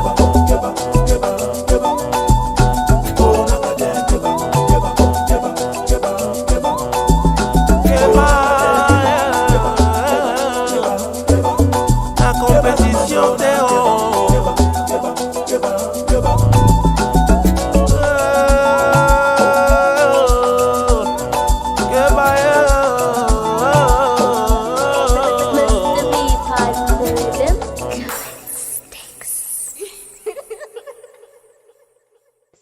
That shit don't happen. Yeah, it take a minute. Even after they do Yeah. it. So, like I always say, that music is a feeling. I feel that shit. CP3, yo, so what the fuck is you doing, nigga? You want to smack some asses, dog? I'm sorry, dog. That shit- Nigga, you get, oh, that's smooth. It made me feel like Carnival in Trinidad. You know exactly. See what I'm saying? Yeah, they out there. The with funny thing fentanyl. is, Super, I knew you would appreciate this because I know how cultured you are. Yeah. And I love the fact that we can play your shit, international shit, like everybody's shit, right. People don't even, I don't think they understand the diversity of what we do at the bar. You can But- still have culture and smack ass at the same time. I bet you. Actually, most cultures smack more ass than America. Exactly. Right. Let's stop there. I But pride myself on I like the smacking joint. That's his name is Prince. Okay, man, he's dope. For the Congo. Okay. He got a good following. He actually got another song out that's on Spotify. I gotta download that joint and play. Following the Africa is crazy. ass. But the beat in The smallest city in Africa is bigger than the biggest city in America. Yeah. The funny thing is like the beat and everything, like it's just so smooth. Like I fuck The with joint it. did rock, you know what I'm saying? That joint got me. But where do you think instrumentation primarily comes from? Well, it all The comes same from. place everything else primarily. Yeah. Exactly. Well, you know, You know the I'm a firstborn producer. civilization. You know what I'm saying? You know the first. If we wouldn't want to get into this, the firstborn I civilization. mean, if comes you from- want to talk about the roots of anything, it all all starts us. in the same place. Well, Yes. I'm also a producer myself, so I make beats also. So, yes, I definitely feel that vibe and shit. But I love the process of making beats because there's so many different ways you can affect a person's mind state just by making music. Especially when you think about the next level and you Exactly. focus on evolution. Drop the phone. Okay. See, I'm a Yeah. herbal medicationist. You know what I'm saying? Alright. I'm in the Nigga, lab. you know late- weed is involved. You know what I'm saying? I'm in the lab late at night with the Bluetooth phone. on Nigga, my you'll give a mouth. motherfucker $50 right now, walk with a half an ounce. I got a half ounce in my bag, man. No, but I bet you didn't cost you $50. No, Oh, never okay, do. I bet you. Never do, man. I bet you didn't cost you $50. Oh, no, sir. And Never if so, do. let me know who the nigga is when we get offline. Nigga, I got connections. I got connections. Right. Not for $50. Yo, Super. Like I said, I appreciate you, man, because Yeah. you not even an artist, dog. You my fan. Fam, You know what I'm see saying? Man, we came over here been talking about CP3 and his I love the and his interview. family takeover. yeah. I'm just living life, bro. Obviously, his favorite Jay-Z song is "The Takeover," right? Let's go, Because that's the thing, man. We gotta put on niggas' throats, dog. We gotta stop playing this passive bullshit role that these niggas is You taking. ain't talking Nigga, about we said to niggas, take over bro. niggas, We we talking about talking nigga about family. Nigga, you gotta take over. You fucking Take over nigga aunts. family. You fucking aunts. Sometimes you gotta do Yeah, it. Cousins. you say fuck your Nigga. sister, I'm gonna fuck up your future Nigga, life. you know the Europeans had a rule when they moved over to Scotland that they, if you moved over You there, just and compared them to pilgrims. I'm done. they had a point that they could fuck your fucking Yeah. wife on her new What? night. So the what? pilgrims? We'll talk It's though. about taking over, bro. It's I'm about going to go imposing fuck your a white fucking bitch tonight, cause just cause you said the pilgrims was on Please that. do, bro. You let these motherfuckers know, nigga. We claiming our territory back, nigga. So Right now. we'll talk before we end the show. I tried watching the Elvis movie. It's some bullshit. I wouldn't even. Why would you watch I it? wouldn't even. Try. Because CP3 was like, oh, they wanted to show his love of black music. Fuck I wasn't Elvis. defending that motherfucker. I'm not- no. Elvis just is white and halfway No. racist, just like every other white person. He's not halfway racist. He's always racist. He said a black person can do nothing but shine his shoe. The fact of the matter, the one thing you do learn from the movie is that all the shit from his dancing to his music, if you Yeah, don't from know, black people. he stole from black people. So fuck that nigga. Just like every other. Yeah, fuck that nigga. I'm done. Listen, you don't make me say something to lose a lot of my following, and I don't want to do that. Hey, white people, I love that you love my music. Some of y'all. Don't listen to nothing that Rakim said. I didn't say that. Yo, CP3 might have fucked your daughters. I only fucked a couple of them. And your I aunties. do like And your white aunties. people. I just want to let y'all know that Rakim and CP3 is always up to some bullshit at the bar. We are. And I didn't. 151 is always up to some bullshit. He trying to get me on some other shit. And I didn't do that. So, definitely that, and then people were mad because the Megan Thee Stallion had the she up twerking in the new series. Alright. I Because Megan Thee Stallion is gotta make a twerking. statement. She's on twerking in the shit. I'm upset that Megan Thee Stallion is twerking. I So gotta make I'm a upset statement. that Bill Gates made a computer. I gotta make a statement Yeah. on Megan Thee Stallion. Go ahead. Megan, No. I'm not really into the music scene, but if you're looking for that nigga that'll be in the background, give you what you want. Then go to your cousin's house. When you come home, dinner be cooked, bath will be ran, You ain't cooking laundry be shit. done. Man. You not Nigga, cooking. I miss my restaurant, nigga. I will get down in the kitchen. That nigga is going to be at your cousin's house. All I'm gonna say is, if you want that stay You know she got a boyfriend. I don't give a fuck. Fuck that nigga. Fuck that nigga. Yeah. Super, you ain't no better. I guarantee you. I'm he a ain't lot gonna- better. I guarantee you he ain't gonna treat you the way I'm gonna treat you. So all I'm gonna say is, What you gonna do for Megan? once that nigga fuck up, hit a nigga up. I'm on IG, Carol Porter. Just slide my DM, baby. I will be there in the morning. I will find a way to get there. You going to Texas? Alright, so Nigga, look, I don't want I got to fam down Texas. I don't want to disrespect your boo, Uh, but she give me extra regular vibes. I'm just saying. all I got to say is, I don't do sloppy seconds, but in her case, Sloppy 35s. it is what it is, man. Sloppy 42s. I get in where I fit in, man. That's just- Sloppy 42s. This show is what the There's hell. only a certain few females that I will put myself on that back, bro. Sloppy 67. She's one of them. What about Amber Rose?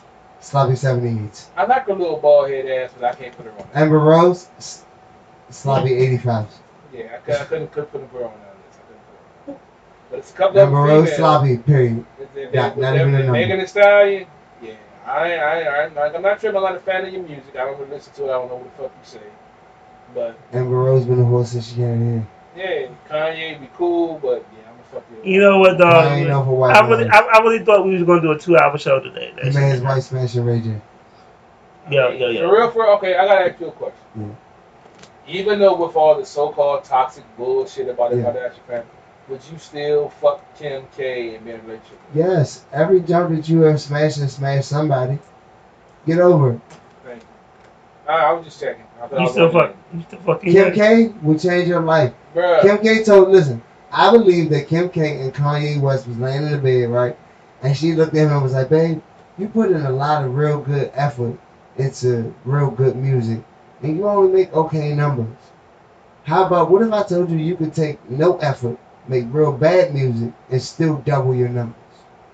He was like, how can I do that, babe? And she said, do it like this. And what the Kardashians do is they make everything that we do in regular life into a spectacle and make it and monetize it.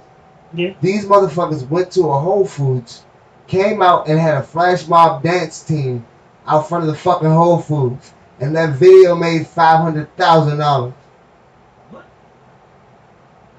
These are the conversations that people need to pay attention to. That's what I'm saying. It's not about what you're doing. It's about how you can monetize it. Listen to me. I can sit right here and have this conversation with you right now, right? Take this conversation, cut up a couple of pieces of the conversation, just take this back wall right here and put it in a music video right now and monetize it. Nobody else would have done that though. Yeah. Bruh, all I got to say is, if I catch Kim K, nigga, I don't give a If I catch fuck. Kim K, I'm going to ask this bitch to let me just say something disrespectful to her on camera and then tell me she's offended and put it on her Instagram. I don't want to fuck you. I just want you to put me on the map by being disrespectful to Kim K. And then feel real bad about it. I want you to feel real bad about it. So everybody can go listen to my music and tell me how bad of a person I am. And as those streams start to build and everybody tells me how much they hate me, just let them hate me as I go pick my check up. I'm not a Yo, when you make a point and your mom's your manager, you doing something right. Listen to me. They did that on purpose. Definitely. And then Ray J was like, shit, my career down slumming too. Let me answer a tweet. Nigga, I hit it first. all I got to say is, Brandy, Mhm. if you need an OnlyFans, then you need to sex tape elite. Like, what the Brandy got to do with this? Don't nobody care about Brandy, nigga. Nigga, I don't give a fuck. Monica's better than Brandy anyway. Nigga, I would still slash The Brandy. boy was hers, nigga. Man, maybe Monica sing better than Brandy like she could fuck better. Brandy, no, she don't. Them little big dookie ass braids, no, she didn't. She got cheeks, dog. Monica's skinny as a mother. Monica was They both skinny. Monica No, was fucking Rocco. Look, Yeah, Monica had I that like- slick I ass like- fade in the I back. like slim bitches because they can take the dick, but when I want somebody to throw it back, I want Monica's somebody with some better. cushion for the push. Monica was better. Fucking around, this is okay to hit Monica's fuck better. with So that. hold on, you Moesha showed me that Monica was better. we going to hell. I Yeah. bust on Moesha's face, though. Yeah, and Megan You Good what? was better than both of them. I bust Megan on Good like both of them Megan, put Megan, together. boy, I put a baby in there. I'm sorry. I'm talking about Megan been around since the ice cream truck on Friday. I will Man. put a hole in the rubber myself. I'm sorry. Hole in the rubber.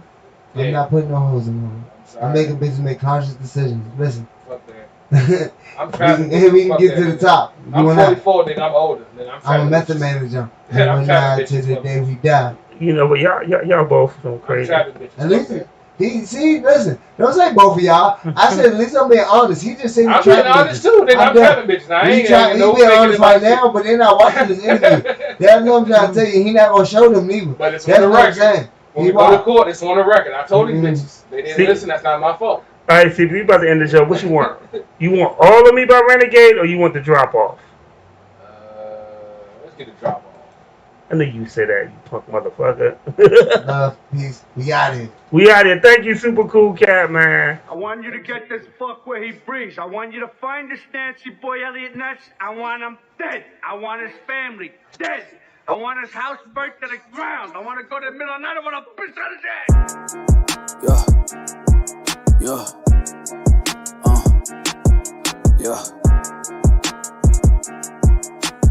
Thorn.